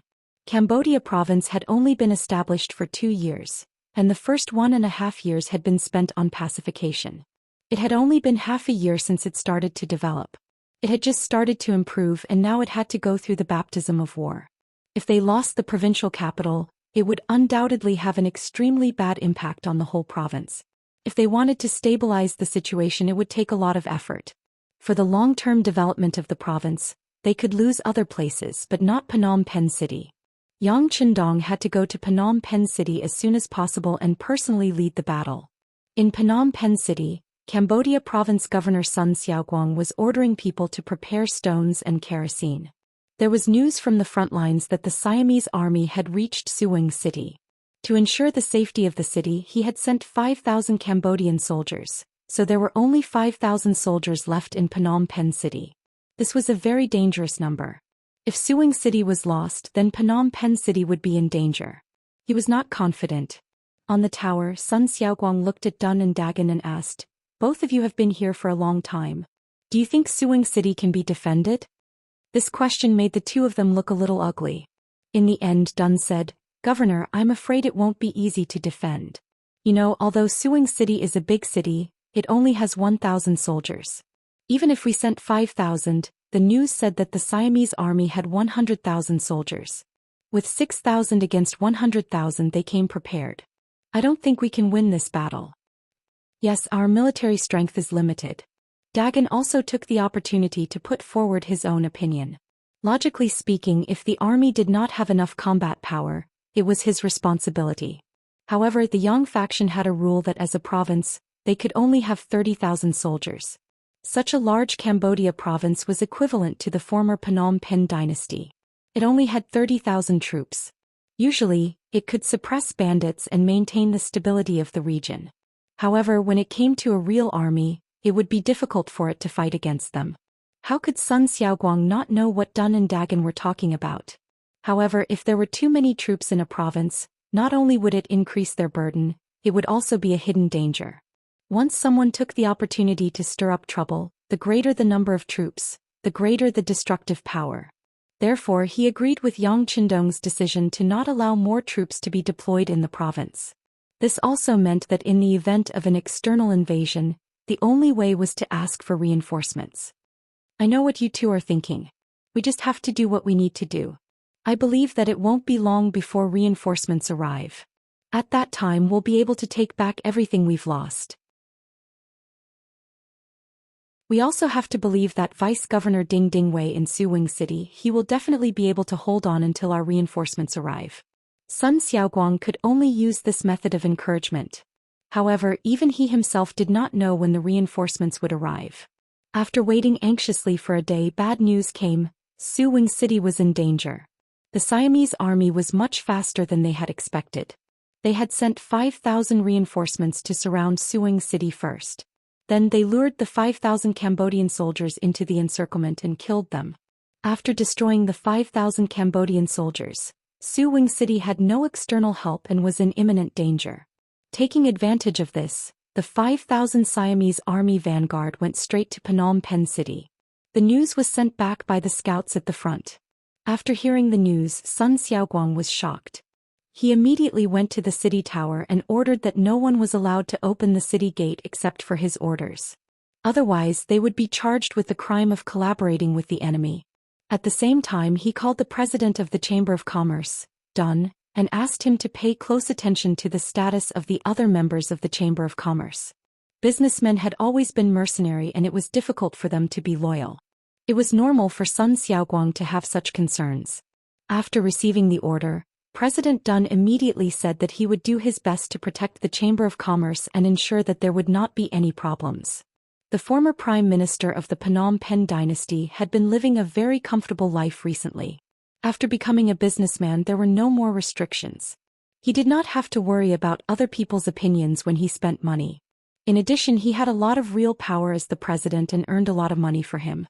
He had already taken in 3 concubines. He had money and beautiful women to accompany him and did not have to worry about being impeached. He would never allow anyone to destroy such a good life. Even if it was for himself, Dun would do his best. Sun Xiaoguang trusted him. After seeing President Dun off, he went up the city tower with General Dun and waited for the first wave of enemies to appear. In the early morning of the next day, the Siamese army appeared from the top of the tower of Phnom Penh. They waved all kinds of military flags and happily came to Golden Rim City. It seemed that whoever was a step slower would have fewer benefits. Tell the soldiers to prepare their bows and arrows. General Dun of Cambodia entered the role of commander. At the same time, Governor Sun Xiaoguang also began to command the people in the city to deliver defensive items to the city tower. President Dun of the Chamber of Commerce also came with a group of Chamber of Commerce members. In order to protect Phnom Penh City and their own industries, they all had money and things. It was a busy scene. Young master, the enemy has appeared. There are 5,000 of them. In a barren mountain 8 miles outside Phnom Penh City, Beta Persei told Yang Chendong, who was resting against a big stone. They rushed all the way and finally arrived at noon yesterday. However, Yang Chendong was not in a hurry to enter the city. He wanted to see how Phnom Penh City defended against the enemy and whether they could defend in this difficult environment. After several days of hurrying on the road, the 1,000 Shadow Cavalry finally got a good rest. Finally, the enemy that they had been waiting for had arrived. Is that so? Order the scouts to keep an eye on every movement in the distance. At the same time, let everyone have a good rest. The war is coming. Yang Chendong opened his eyes and said this. After that, he closed his eyes again and rested. As the founder of the Yang faction as well as one of the core figures, there were too many things that he needed to do. He needed to seize every moment of rest that he could get. On the city tower of Phnom Penh City, Governor Sun Xiaoguang and others did not know that the 6th young master was 8 miles away from them. At this moment, all their attention was on the enemy below the city. When the 5,000 Siamese vanguard arrived at the city, they first shouted to persuade the enemy to surrender. They said that the 100,000 Siamese army was behind them and could arrive at any time. If they surrendered now, they could save their lives. Otherwise, when the army arrived, it would be difficult to save their lives even if they wanted to surrender. For this kind of persuasion, General Dun of Cambodia responded with action. A volley of arrows rained down, forcing them to retreat repeatedly after shouting, cursing incessantly. Since it was useless to persuade them to surrender, the next step was to attack the city. The 5,000 vanguard divided into 4 groups and attacked the 4 city gates. In a one-on-one battle with such a ratio of attack and defense, there was almost no suspense about the result. After a day of siege, the Siamese army did not gain anything other than hundreds of dead bodies and hundreds more wounded. The Siamese army was not in a hurry to attack the city. Instead, they gathered in one place and set up camp. They were waiting for the main force of the Siamese army to arrive. When that time came, they would attack the city with all their might and kill. The sky was dark. There were torches on the city tower of Phnom Penh City from time to time to prevent the city from being attacked. The only thing they could do was to send people to keep an eye on the 4,000 Siamese soldiers below the city. With the current military strength in the city, it was not enough to defend the city, let alone attack the camp. If they did it well, they might gain something. But if they did not do it well, it was tantamount to opening the city gate for the enemy to enter. Neither Governor Sun Xiaoguang nor General Dun dared to take such a risk. They seemed to know that the Cambodian army would not leave the city easily. The Siamese army below the city was not in a hurry. They only arranged for 500 soldiers to be on guard, and those who were supposed to sleep went to sleep. The army in the city did not dare to attack, so the garrison outside the city naturally did not have to worry about it. However, they neglected the existence of one person, Yang Chendong, and 1,000 Black Knights who had arrived a day earlier. It was not an exaggeration to say that the Black Knights were 1 in 1,000. According to Yang Chendong's 8 characters, the ferocity of the wolf, the loyalty of the dog. The Black Cavalry, which numbered only 1,000, was in existence that even the world's #1 cavalry division, which was famous for its cavalry, found difficult to deal with. In an exercise, 1,000 Black Knights had defeated 3,000 warriors of the 1st Cavalry Division. Even Division Commander Tian, who had a headache when faced with the Black Knights who were heavily protected, including their war horses. The The Black Knights, which deserved to be called the #1 cavalry, were going to attack tonight.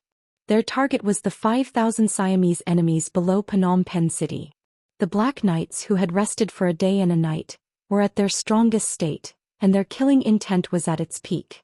The 6th young master had already said that they could kill tonight. They did not need to take prisoners. They only needed to watch. They wanted to use this battle to teach the incoming Siamese army a lesson. They wanted to let them know the serious consequences of going against the 5-star army. In the dark night, after Yang Chendong gave the order, he took the lead and moved forward. Behind him were 1,000 Black Knights. They were originally fully armored, and with the cover of the Black Manor, even if they were 10 meters away, it would still be very difficult to discover their tracks. Under the leadership of Yang Chendong, the 1,000 Black Knights did not choose to attack immediately. Their equipment was too heavy, so they were not suitable for long-distance attacks. They came carefully until they were only 3 miles away from the enemy camp. When they could see the torches of the enemy camp, Yang Chendong's right hand reached for his waist, and a steel sword immediately appeared in his hand. Brothers, follow the young master and charge.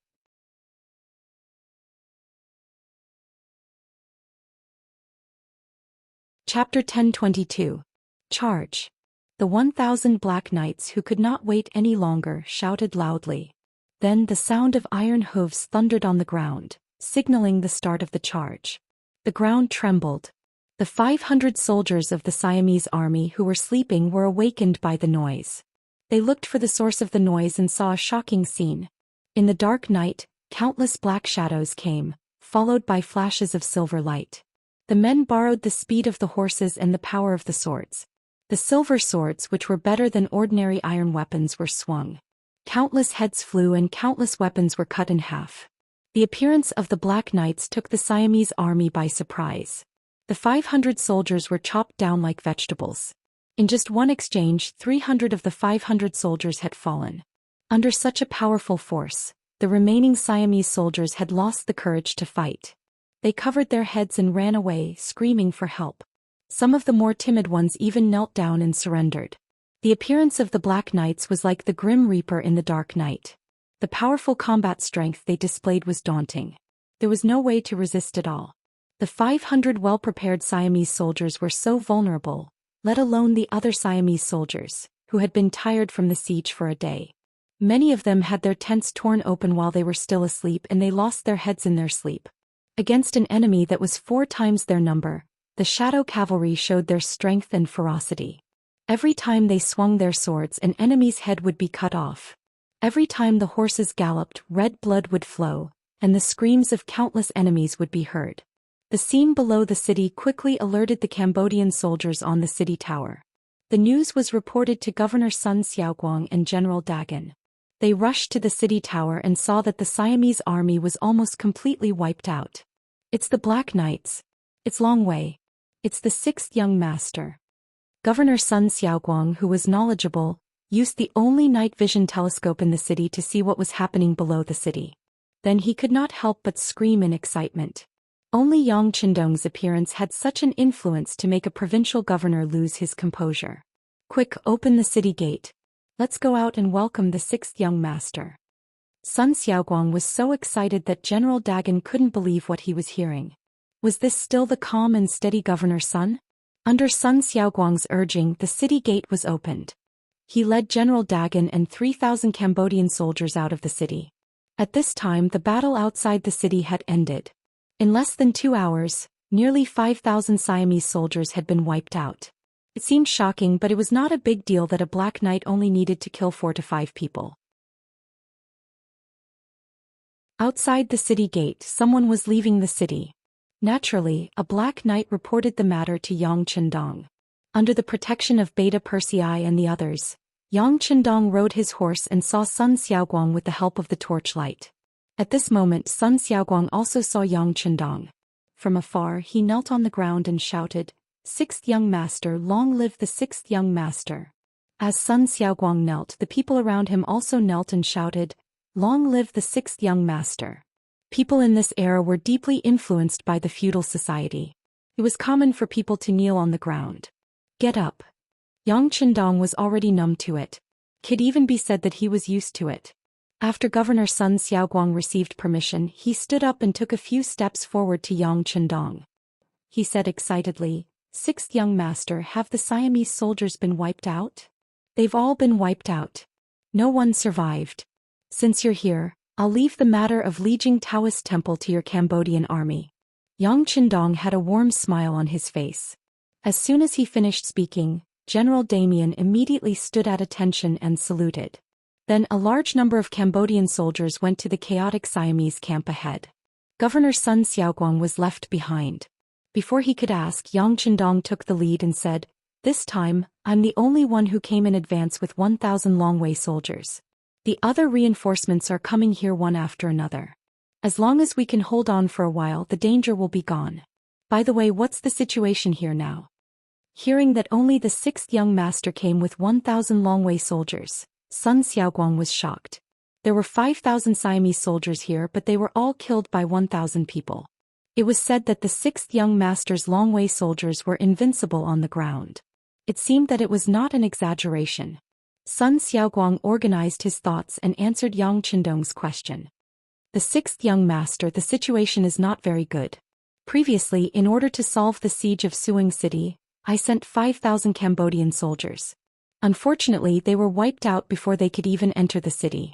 Now, only the deputy governor, Ding Wei, led 1,000 Cambodian soldiers and 200,000 people in the city to resist.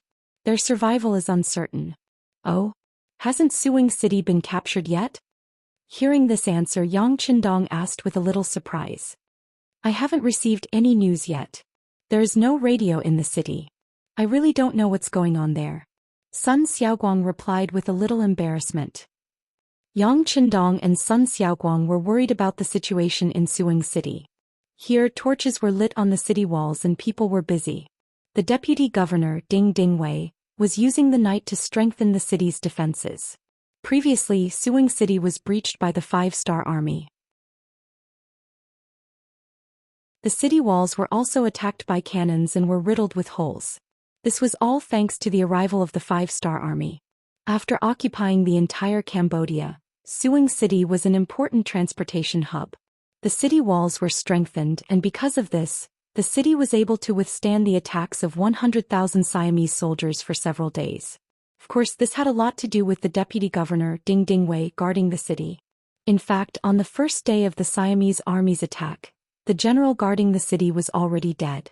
Since then, Ding Wei had the final say. Because of this, some of his ideas were realized, such as using the power of the people to defend the city. In ancient times, there were situations where the people and soldiers defended the city together. However, this was mostly because the army had won the hearts of the people. After Suing City was occupied by the Five-Star Army, land was distributed, trade routes were opened, and a series of heavy taxes and slave systems were abolished. Because of this, many people were able to live a better life. Once the people's lives improved, they would naturally feel grateful. They would also be filled with more yearning and hope for the future. At this time, the Siamese army came. They wanted to let the people live their lives again. Therefore, the first to disagree were the local people. In order to protect the fruits of their victory, many people wanted to contribute. However, because there was no name and no organization, it was difficult to form a strong force. Ding Wei only appeared as an organizer.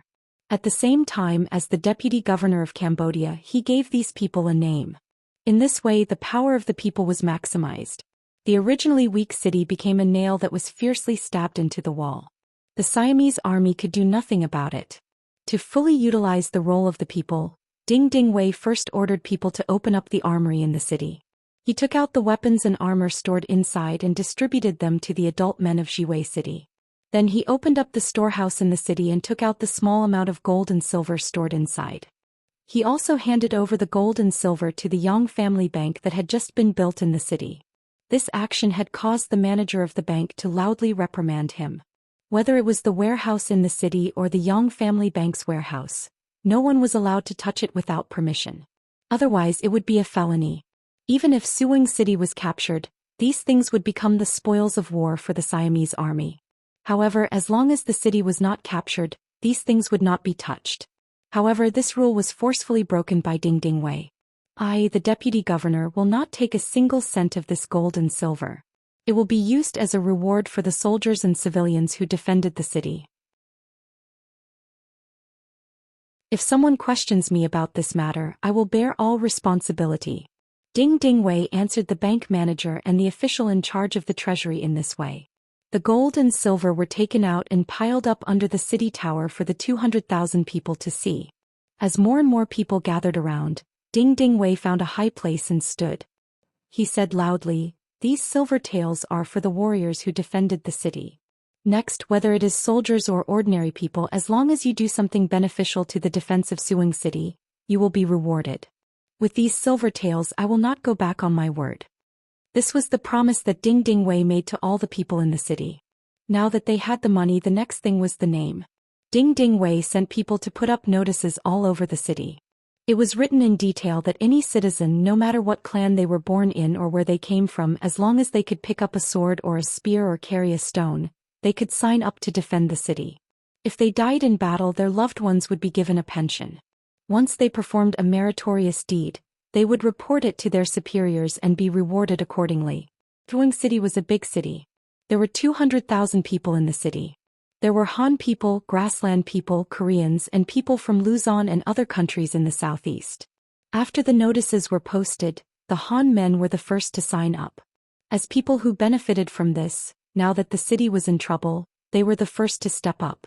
With the Han men taking the lead, more people started to sign up. Among them there were some women who were in good health. They could also move the stones under the city. Ding Dingwei waved his hand and issued weapons to them. He allowed them to enter the city and fight.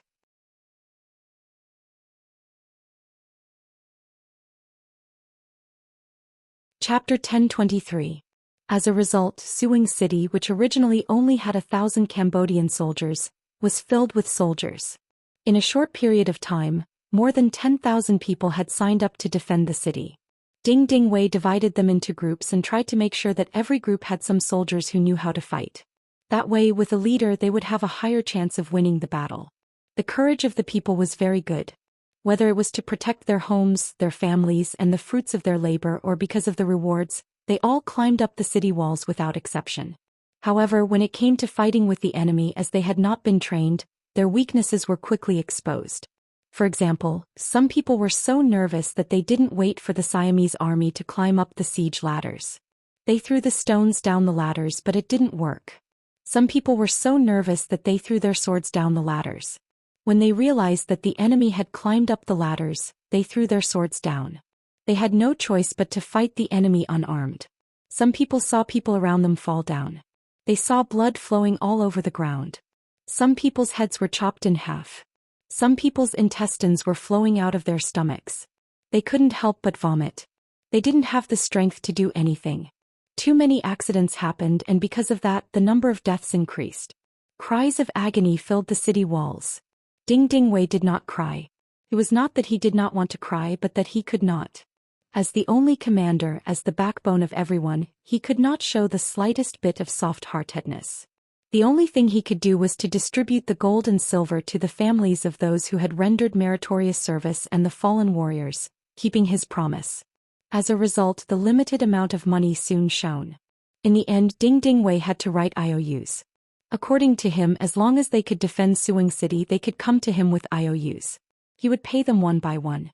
Regardless of whether they received the money or IOUs, at least they had hope for the future. On the other hand, once Suing City was breached, everything they had now would be for naught. Even if it was for their own future, they had no choice but to defend the city. With such a firm belief, countless people picked up their swords and spears and rushed up the city walls. They resisted the onslaught of the 100,000 Siamese army. General Tong Si, who was leading the army, was originally full of confidence in taking down Suing City. At one point he had thought that he would be able to take down a city with only 1,000 defenders in less than half a day.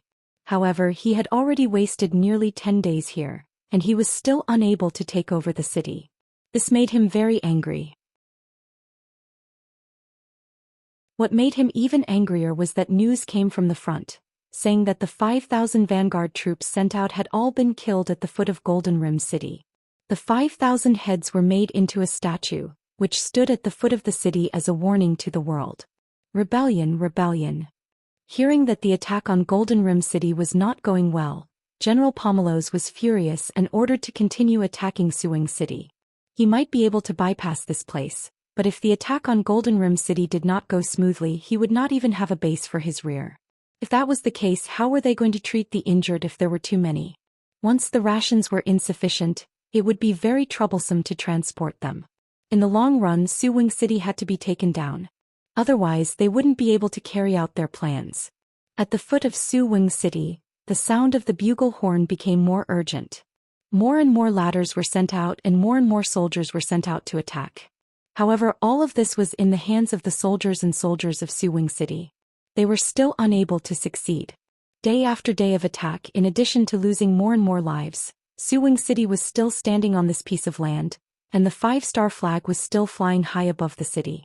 The siege of Suing City was still ongoing. Under the leadership of Zhou Xian, the 1st Sea Division rushed all the way to the Gulf of Siam. Here they encountered the 50,000 Siamese navy who were already prepared. As if they knew that the 5-star army would appear here, Zhou Xian and his men had just entered the sea when the scouting ships in front of them returned.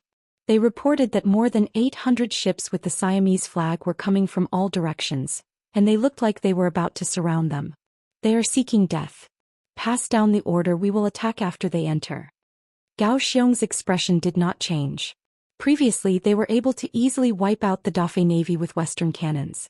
Now that they were facing the Siamese navy whose cannons were even more backward, what was there to fear? After the order was given, the entire 1st Sea Division became excited. Previously, when the 2nd Sea Division and the 4th Sea Division joined forces to deal a heavy blow to Ma Keqing's pirate army, they were envious when they heard the news. Now they finally had a chance to fight a big battle. Compared to the time when the 2 divisions defeated 60,000 pirates, this time, they would have to face 50,000 Siamese navy, and their contribution would only be greater. At this moment, the ships maintained a safe distance and began to move slowly. The scouting ships in front of them constantly sent back information through the flag. 2 hours later, the 2 sides finally met in the Gulf of Siam. Looking from afar, the 50,000 Siamese navy was huge, and they were densely packed together as if they were endless. However, the soldiers of the 1st Sea Division only became more excited. At least there was no trace of nervousness or fear on their faces. They knew that the enemy's cannons couldn't hit them, and they could aim at their targets as much as they wanted. What was there to be afraid of? The Siamese Navy General Meng also saw the 5-star army from afar. When he saw that there were more than 100 ships, which was less than 1/6 of their strength, his face was full of confidence. Order the entire army to attack and surround them. Don't let a single one of them go. Before the news of Ma Keqing's defeat had spread, the Siamese navy had already sent themselves to their deaths. This was the tragedy of the lack of information. This was destined to be a battle without suspense. At the same time, it was also destined to be an unequal naval battle. The naval battle of Jiwu was an unequal naval battle. The difference in the tonnage of the warships of the 2 sides was too great, which led to the crushing defeat of the Qing dynasty. The current naval battle of the Gulf of Siam was the same. The power of the cannons, especially the attack range, was completely different. Before the battle, the outcome was already decided. The Siamese navy, equipped with a small number of cannons, still relied on bows and spears for close combat. When they were 5 miles away from the 5-star Army's 1st Sea Division, and were still moving at full speed to engage in close combat, the sound of cannons suddenly rang out. The Siamese navy was completely unprepared. The warships at the front were hit one after another. Some sank slowly, some broke into 2, and some burst into flames. Soon they were completely thrown into chaos. In contrast, the 1st Sea Division advanced with speed. While the cannons roared, the 4 regiments and 1 division's battalion advanced in 5 different directions. One by one, the Siamese ships entered their line of sight and became the target of their cannons. The Siamese soldiers were completely outmatched in terms of military strength and weaponry. The Siamese soldiers did not even have the ability to defend themselves. In the end, one by one, they were hit by the cannons and sank into the sea without a trace. After only half an hour, the Siamese navy, whose formation was completely messed up, began to retreat. After witnessing the power of the 5-star Army's cannons, they finally saw the gap between them. They knew that if they continued to fight, they would only be sending themselves to their deaths. The Siamese Navy's General Meng Wu led the retreat, wanting to leave the battlefield. Hence, the cannons of the 1st Sea Division started to expand. From the previous 5 to 6 miles, the current 8 miles, 10 miles, and finally 12 miles, 13 miles. In terms of speed, the 5-star Army's ships were not only larger but also faster. From start to finish, they were chasing the enemy. Often, the faster the Siamese ships ran, the faster they ran. The cannons continued to bombard, and time after time, the results of the battle continued to expand. This battle lasted from noon to night, from night to dawn, and from dawn to noon. This continued for 2 days before it finally came to an end. 50,000 Siamese soldiers and 800 ships were sunk within 48 hours. More than 200 ships had no choice but to raise their white flags and surrender. In the end, only General Meng Wu managed to bring 30 ships back to the port. Then the port was bombarded by cannon fire. Other than General Meng Wu, who was quick to escape with more than 2,000 men, the other 3,000 Siamese soldiers who were guarding the port were also killed by the cannon fire. In this battle, the Siamese Navy was completely annihilated, causing the seemingly powerful Siamese to become a country without ships. The 1st Sea Division continued to pursue. Other than leaving behind a few ships to take over the captured ships, the main force continued to occupy Gi and Sarm Islands, and finally reached the capital of Siam, Bangkok. If not for the fact that the capital was too far away from the coastline, the 1st Sea Division would have already bombarded Bangkok. The Siamese Navy was completely annihilated, and the 5-star Army actually chased them all the way here. While they occupied the pier, they were less than 300 miles away from Bangkok. The moment the news spread out, the King of Italy was scared out of his wits. Before he hurriedly sent out another Grade 2 General Nayuk to lead 100,000 troops to defend the coast with Meng Wu. This was to prevent the 5-star Army from charging onto land and threatening their south. The annihilation of the Siamese Navy caused a crisis in their south. At the same time, it also meant that the initial Siamese attack in the 5-star Army defense had turned into a stalemate. Without enough troops, the 1st Sea Division did not venture onto land. They only faced off against the 100,000 Siamese soldiers, occasionally firing a cannon to intimidate them. In Wanxiang City, Governor Luan Shaochen was constantly mobilizing troops from the province to prepare for a counterattack. In Suing City, the cost of defending the city every day was more than 1,000 men. However, Deputy Governor Ding Ding Wei did not back down. He held on and waited for an opportunity to be rescued.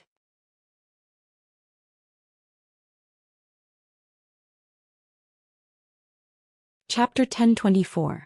In comparison, Phnom Penh City, which was their target, was very calm as Suing City had not been taken down yet. Especially after the 5,000 Siamese vanguard troops were wiped out by Yang Qindong and the Black Cavalry, Siam Grade 2 General Tong Chi did not send anyone to attack. Since the enemy did not attack, Yang Qindong was ready to counterattack. The reason he made this decision was because a portion of the reinforcements had arrived. The 5th Division of the Lu Army had entered Cambodia from Chichen City and arrived at Phnom Penh City at noon. Yang Qindong personally went out to welcome the arrival of the 5th Division. Along with him were the Cambodian Governor Sun Xiaoguang, the Cambodian General Don, and the Chamber of Commerce President Dun. Dun appeared here to thank the army. Yang Qindong appeared with a group of merchants from Golden Rim City. They brought a lot of meat and hot meals. General Dagan came here to prepare for a joint attack. After discussing with Governor Sun Xiaoguang, Yang Qindong made a decision to counterattack the Siamese army and save Suing City. Yang Qindong did not know what had happened in the city to be able to hold on until now. However, his intuition told him that without troops and food, they would not be able to hold on for long. If he did not send reinforcements once the city was broken, the situation would change. With the arrival of the 5th Division, Don was prepared to bring 3,000 Cambodian soldiers to work with him. Along with the 1,000 Black Cavalry, they had more than 10,000 men. If they suddenly entered the battlefield, it would have a good effect.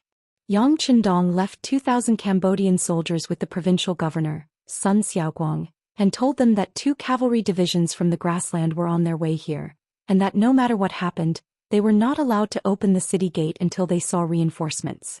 Yang Qindong then led more than 10,000 troops north. Suing City. Just as Yang Qindong expected, it was really difficult to defend. After all, it was a group of untrained civilians defending the city.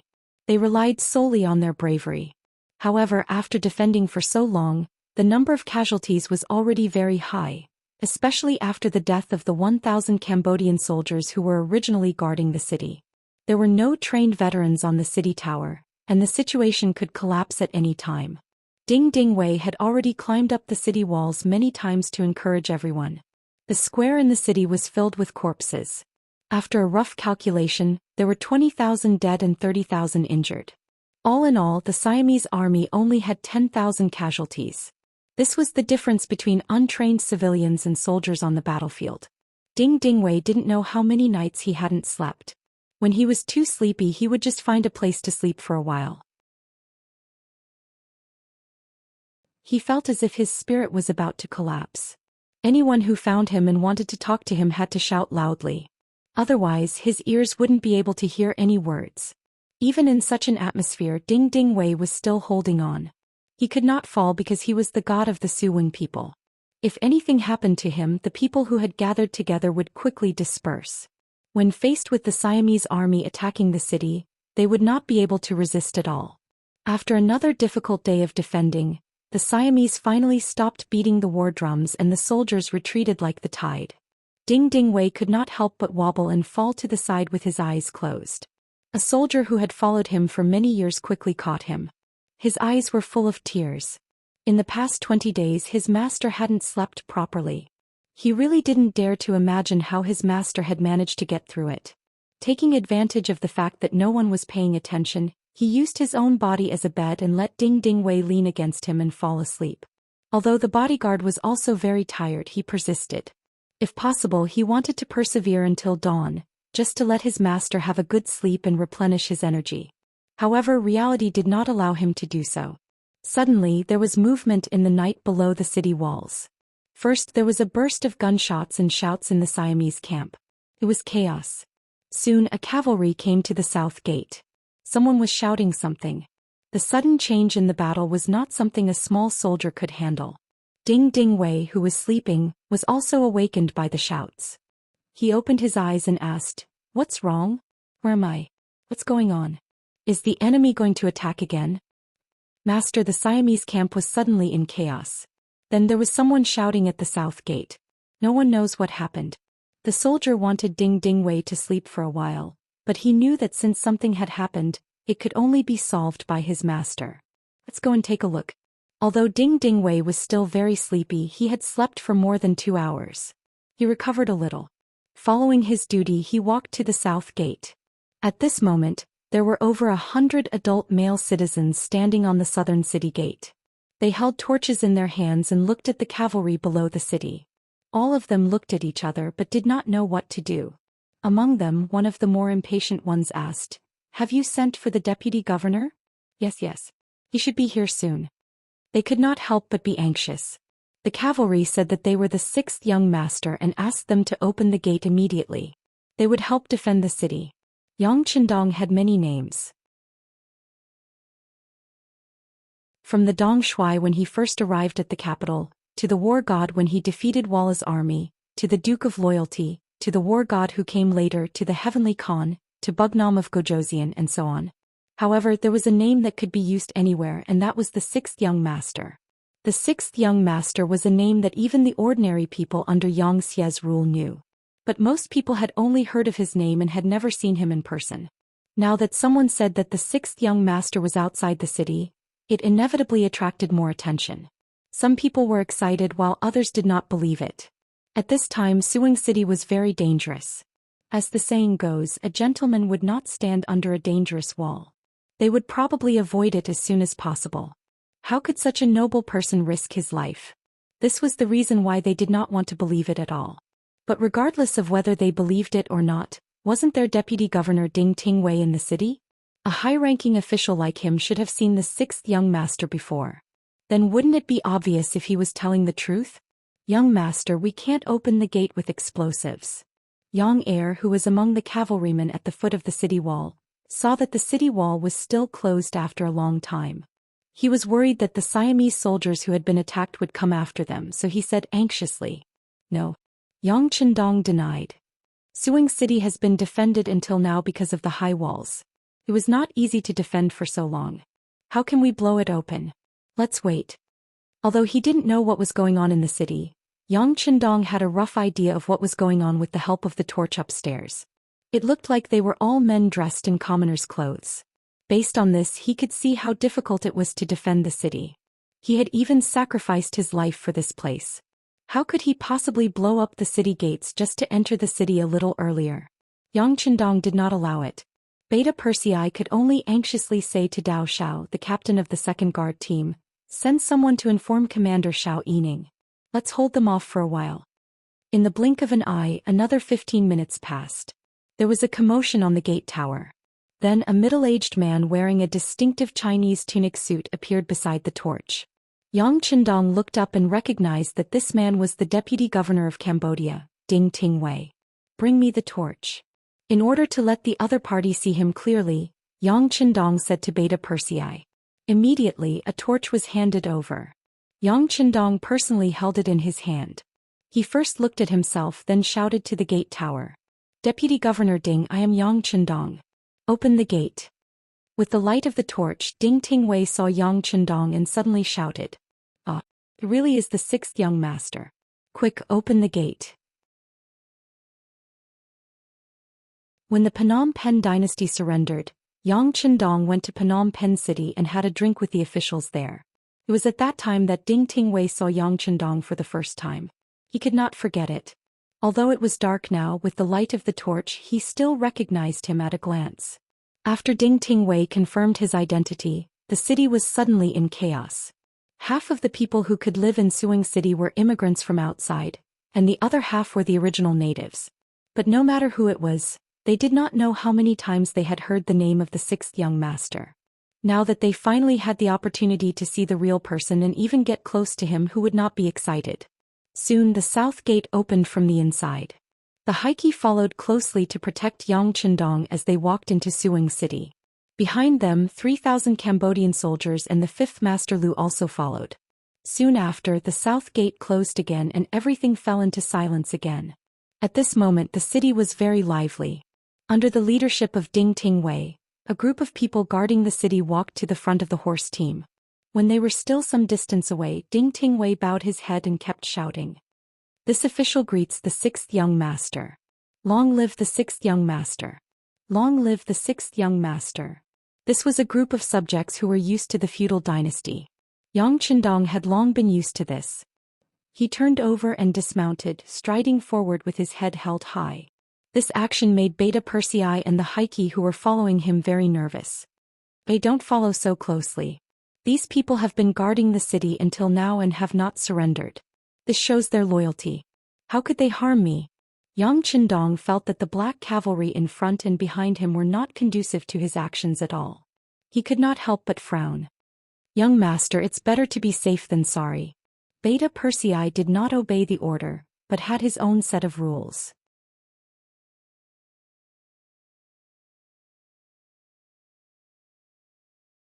Chapter 1025. Yang Qindong's safety had long become the most important thing in Xianxia.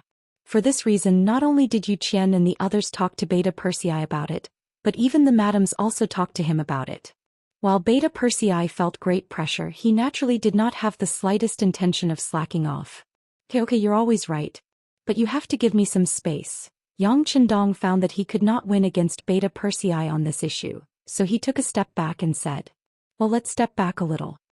Beta Persei saw that the young master had made a rare concession, so he stopped while he was ahead and took the initiative to give Yang Qindong 2 meters of space. Although this still made it difficult for him to move freely, it was already the biggest concession he could make. At this time, Yang Qindong just happened to walk in front of Ding Tingwei and the others who were kneeling on the ground, and he naturally reached out to help them. Ding Tingwei's trembling body was helped up, and when he saw that the person who helped him was the sixth young master, he could not help but burst into tears, and tears flowed out uncontrollably. "You've worked hard, you've worked hard. Everyone has worked hard too. How about this? Let's find a place to have a good chat first." Yang Qindong took Ding Tingwei's hand and looked at the people kneeling on the ground and said kindly. Next, under Ding Tingwei's guidance, they went to the yamen in the city. In the courtyard of the yamen, Candles were lit all around and everyone sat around Yang Chendong having a chance to get close to the sixth young master. When the news that the sixth young master had entered the city in such a dangerous time spread throughout the city, the people were restless and immediately rushed to the yamen without caring about anything else. They all wanted to see what the young man who had brought them a completely different life and hope looked like. They wanted to see their benefactor, their savior, up close. Therefore, more and more people gathered outside the yamen, and in less than an hour, the number of people had exceeded 20,000. The situation could not be controlled by just 1,000 black cavalry soldiers. Beta Persei had to send people to find the commander of the 5th Division, Zhou Xian, and the 2nd Regiment commander, Jia, arrived with 2,000 soldiers of the 2nd Regiment. Only then could they barely maintain law and order. Sitting in the courtyard, Yang Chendong also felt the enthusiasm of the people, but he also saw the danger. With so many people gathered here, it was easy to cause a group incident. Once someone was squeezed, the consequences would be unimaginable. He immediately said to Ding Ding Wei, "Go and talk to the people. They can send some representatives and I will receive them. But this courtyard is only so big and it can't accommodate too many people. Most of the people should go and rest immediately. I will be staying in Suing City for a while, and there will be many opportunities to meet with everyone." "Yes, sixth young master." Ding Ding Wei replied and turned to make arrangements. Yang Chendong took this opportunity to summon the commander of the 5th Division, Zhou Xian, and asked him about the defense of the city. Sixth young master, the 1st Regiment commander, Dang Liming, has already ascended the tower and taken over the defense of the city. With the help of General De N and 3,000 Cambodian soldiers, there won't be any problems. Once a battle breaks out, the 3rd and 4th regiments can enter the battlefield at any time. You can rest assured. Zhou Xian said confidently. Well, the soldiers will have to work hard next. Yang Chendong nodded. He knew very well that once the Siamese army knew that he was in Suing City, their attack would be incomparably crazy. A tough battle would be inevitable. Sixth young master, please rest assured. With the 5th Division, no enemy will be able to ascend the tower and enter the city. Zhou Xian stood at attention, full of confidence. I believe in the soldiers. Yang Chendong's eyes showed appreciation. The cold warriors should have such awareness and confidence. No matter what difficulties they faced, they must have confidence first. If they didn't even have confidence, then they had already lost half of the battle. Zhou Xian left to arrange the defense of the city, and Ding Ding Wei quickly came back. This time he was accompanied by more than 20 representatives of the people. Under their persuasion, the other people had already retreated. Yang Chendong smiled and invited everyone to sit down in the courtyard. He also asked Beta Persei and the others to make hot tea and deliver it to everyone. Everyone got up one by one to express their gratitude and sat down again. At this moment, Yang Chendong's voice sounded. How is it? It must have been hard to defend the city for a while. I really don't know how you, with only 1,000 soldiers, managed to hold on until now. When this question was raised, Ding Ding Wei immediately put down the teacup in his hand and fell to his knees with a plop. He cried out loudly, "Sixth young master, this official is guilty, this official is guilty. Hey, don't kneel, get up and talk." Yang Chendong signaled to Beta Persei with his eyes. Beta Persei stepped forward and helped the kneeling Ding Ding Wei up. Ding Ding Wei, who was helped up, still didn't dare to raise his head and said, "Sixth young master, I acted on my own initiative and mobilized the people. At the same time, I opened all the storehouses in the city and even took out the money in the Yang family's bank and said that I wanted to give it to the people who had contributed to the defense of the city. But the war was too fierce and the money from before was not enough. I had to write some IOUs to them. Sixth young master, this time Suing City was able to defend until today because of the full support of the people. You can punish me, but please cash in all the IOUs in their hands. I am guilty, I am guilty." As he spoke, Ding Ding Wei continued to kowtow to the ground. Fortunately, Beta Persei was prepared and helped him up again. There was such a thing? Yang Chendong was also surprised. He thought that Ding Ding Wei must have used some method to get the people to help defend the city, but he didn't think that he would be so bold as to touch the Yang family's bank. Under normal circumstances, if someone dared to do such a thing, he would naturally be punished severely or even sentenced to death. But in times of war, in order to achieve one's goal, all rules could be broken. Otherwise, if the Siamese army really entered the city, the Yang family's bank would not be spared. Yang Chendong, who already had an idea, didn't immediately express his opinion. Instead, he pondered for a moment before asking, "But how much money did Deputy Governor Ding promise and how much money did he give out?" Sixth young master, I have done some calculations. The amount of money given out is about 80,000, and the IOUs written are 50,000. The total amount is 130,000. Ding Ding Wei finished and was about to kneel down again. All right, Deputy Governor Ding, you did not do anything wrong, nor did you commit any crime. Everything is for the sake of expediency, I can understand. The silver you mentioned, I will not send people to take it back. Not only that, once the siege of Su Wing City is lifted, I will also send people to pay the silver that hasn't been paid. Fearing that Ding Ding Wei would continue to shout and admit his mistake and continue to kowtow, Yang Chendong simply spoke out his own opinions and views. Ding Ding Wei, who was about to kneel down, couldn't help but raise his head when he heard this. He looked at Yang Chendong in surprise as if he didn't hear clearly. You didn't hear wrongly. I said you did the right thing. Compared to losing 130,000 taels of silver, protecting Su Wing City, protecting the safety of the hundreds of thousands of people, and protecting the basic facilities of this city from being destroyed was a completely profitable matter. Why would I blame you for it? You have done well. Yang Chendong said with a laugh. This time, Ding Ding Wei could be said to have heard it clearly, and he couldn't help but cry again. He suddenly thought of the former king of Phnom Penh, Boromir. He thought that when the Phnom Penh dynasty was in danger, this person still guarded the treasury and refused to pay a single tael of silver. In the end, it led to a great defeat and the collapse of the country. The funny thing was that the silver he guarded was all taken by the five-star army in the end, but he kept it all and used it to develop the province of Cambodia. He didn't take a single cent. Now, after learning about the situation in the city, there was not a single word of questioning and criticism. Instead, there was encouragement and praise. This was such a contrast. No wonder the five-star army could have such a scale, and the Golden Rim dynasty was destined to become a thing of the past. The sixth young master is mighty. The sixth young master is mighty. The sixth young master is mighty. More than 20 people sitting on the side also said at the same time.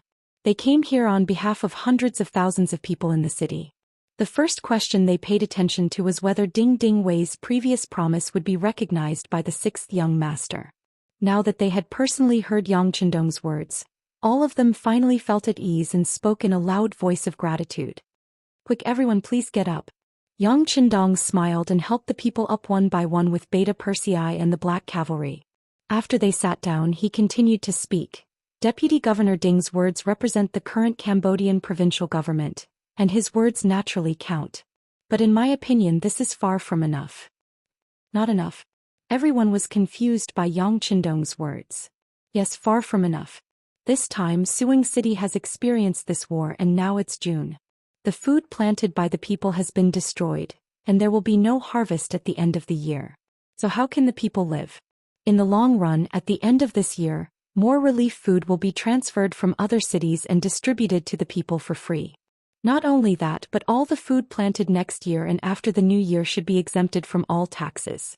After 3 years, the tax will be paid at 30% of the normal harvest. Yang Chendong said in a firm tone. If he wanted the people to settle down and use them for his own purposes, he must be anxious about their needs and think about their needs. Only in this way can the world be peaceful and the country prosper. Long live the sixth young master. Ding Ding Wei's expression was absent-minded for a while, but when he fully understood the meaning of Yang Chendong's words, he immediately knelt on the ground again and cheered.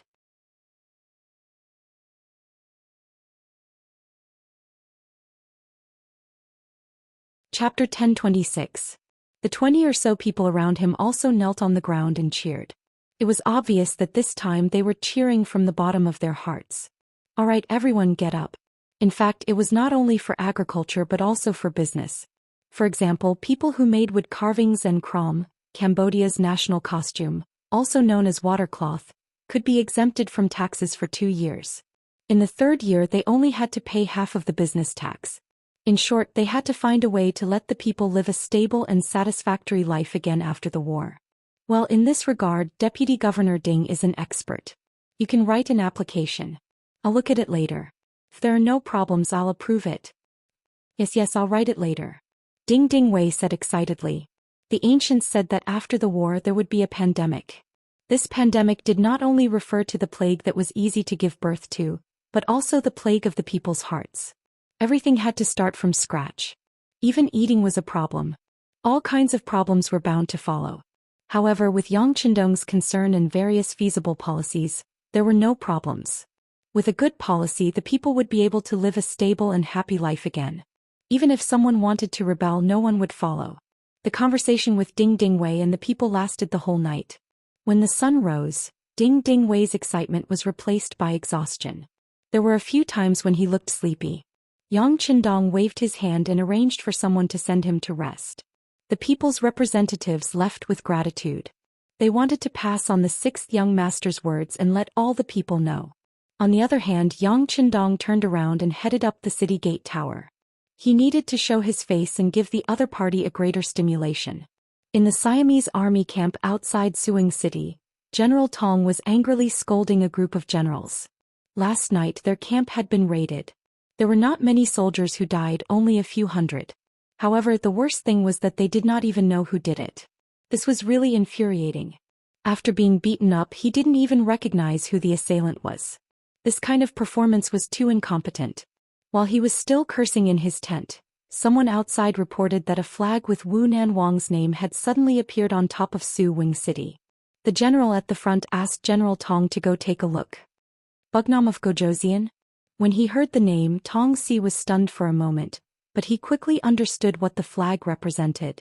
He then sneered and said, "Hee hee, you've been guarding it for so long and you're still using this name. Are you trying to scare someone? Let's go and take a look. Let's see what kind of tricks they're up to this time." Tong Si had already guessed that Bugnam of Gozhouxian was Yang Qindong, but he didn't connect the two together. In his opinion, Suing City had been under siege for a long time, but it was still a city under siege. How could Yang Qindong be here? Someone must be trying to use the flag to intimidate him. Tong Si, who looked as if he had seen through everything, arrived at Suing City. When he looked up nonchalantly, he saw a man wearing a golden cape standing on the city gate tower. As a second-ranked general of Siam, Tong Si had never seen Yang Qindong in person. However, he had seen a portrait of him. Now that he took a closer look, wasn't this person very similar to the person in the portrait? Could this person really be Bugnam of Gozhouxian? A row of armored generals appeared at the foot of the city wall. This meant that the main character had arrived. Yang Qindong suddenly shouted, "I'm here with King Wunan of Daimyong. Who is the person at the foot of the city wall? Why are you an enemy of this king? Do you want to die?" The person who came admitted his identity made Tong Si exclaim. He suddenly remembered that a scout in the army seemed to have said that he had seen Yang Qindong. He immediately said to the guard beside him, "Go to the scout camp and ask if anyone has seen the real Bugnam of Gozhouxian. Tell them to come here immediately." After the arrangement, Tong Si raised his head again and looked at Yang Qindong on top of the city wall. He shouted, "You said that you are Bugnam of Gozhouxian, so you are Bugnam of Gozhouxian. I think you are clearly pretending. Besides, when did Suing City become the territory of the Great Ming Dynasty? This is clearly the old territory of the Golden Border Dynasty. This time, we received a request from the descendants of the Golden Border Dynasty to help them recover their lost land. If you are reasonable, you should leave the city early and surrender. You may be spared from death." Impudent. The former king of Golden Border, Boromir, is currently my guest. He was the one who took the initiative to give this place to the Great Ming Dynasty. Who is the descendant of the Golden Border Dynasty? Do you dare to bring him out to meet me? Yang Qindong had already thought of a response to this kind of excuse. After a while, the soldiers had brought 2 scouts to the front of the formation. These 2 people had been lucky enough to mingle among the common people and had seen Yang Qindong. They were brought forward. When they understood General Tong Si's intention, they raised their heads and couldn't help but widen their eyes. Then they nodded and said, "This person is the leader of the 5-star army, Bugnam of Gozhouxian." That's right.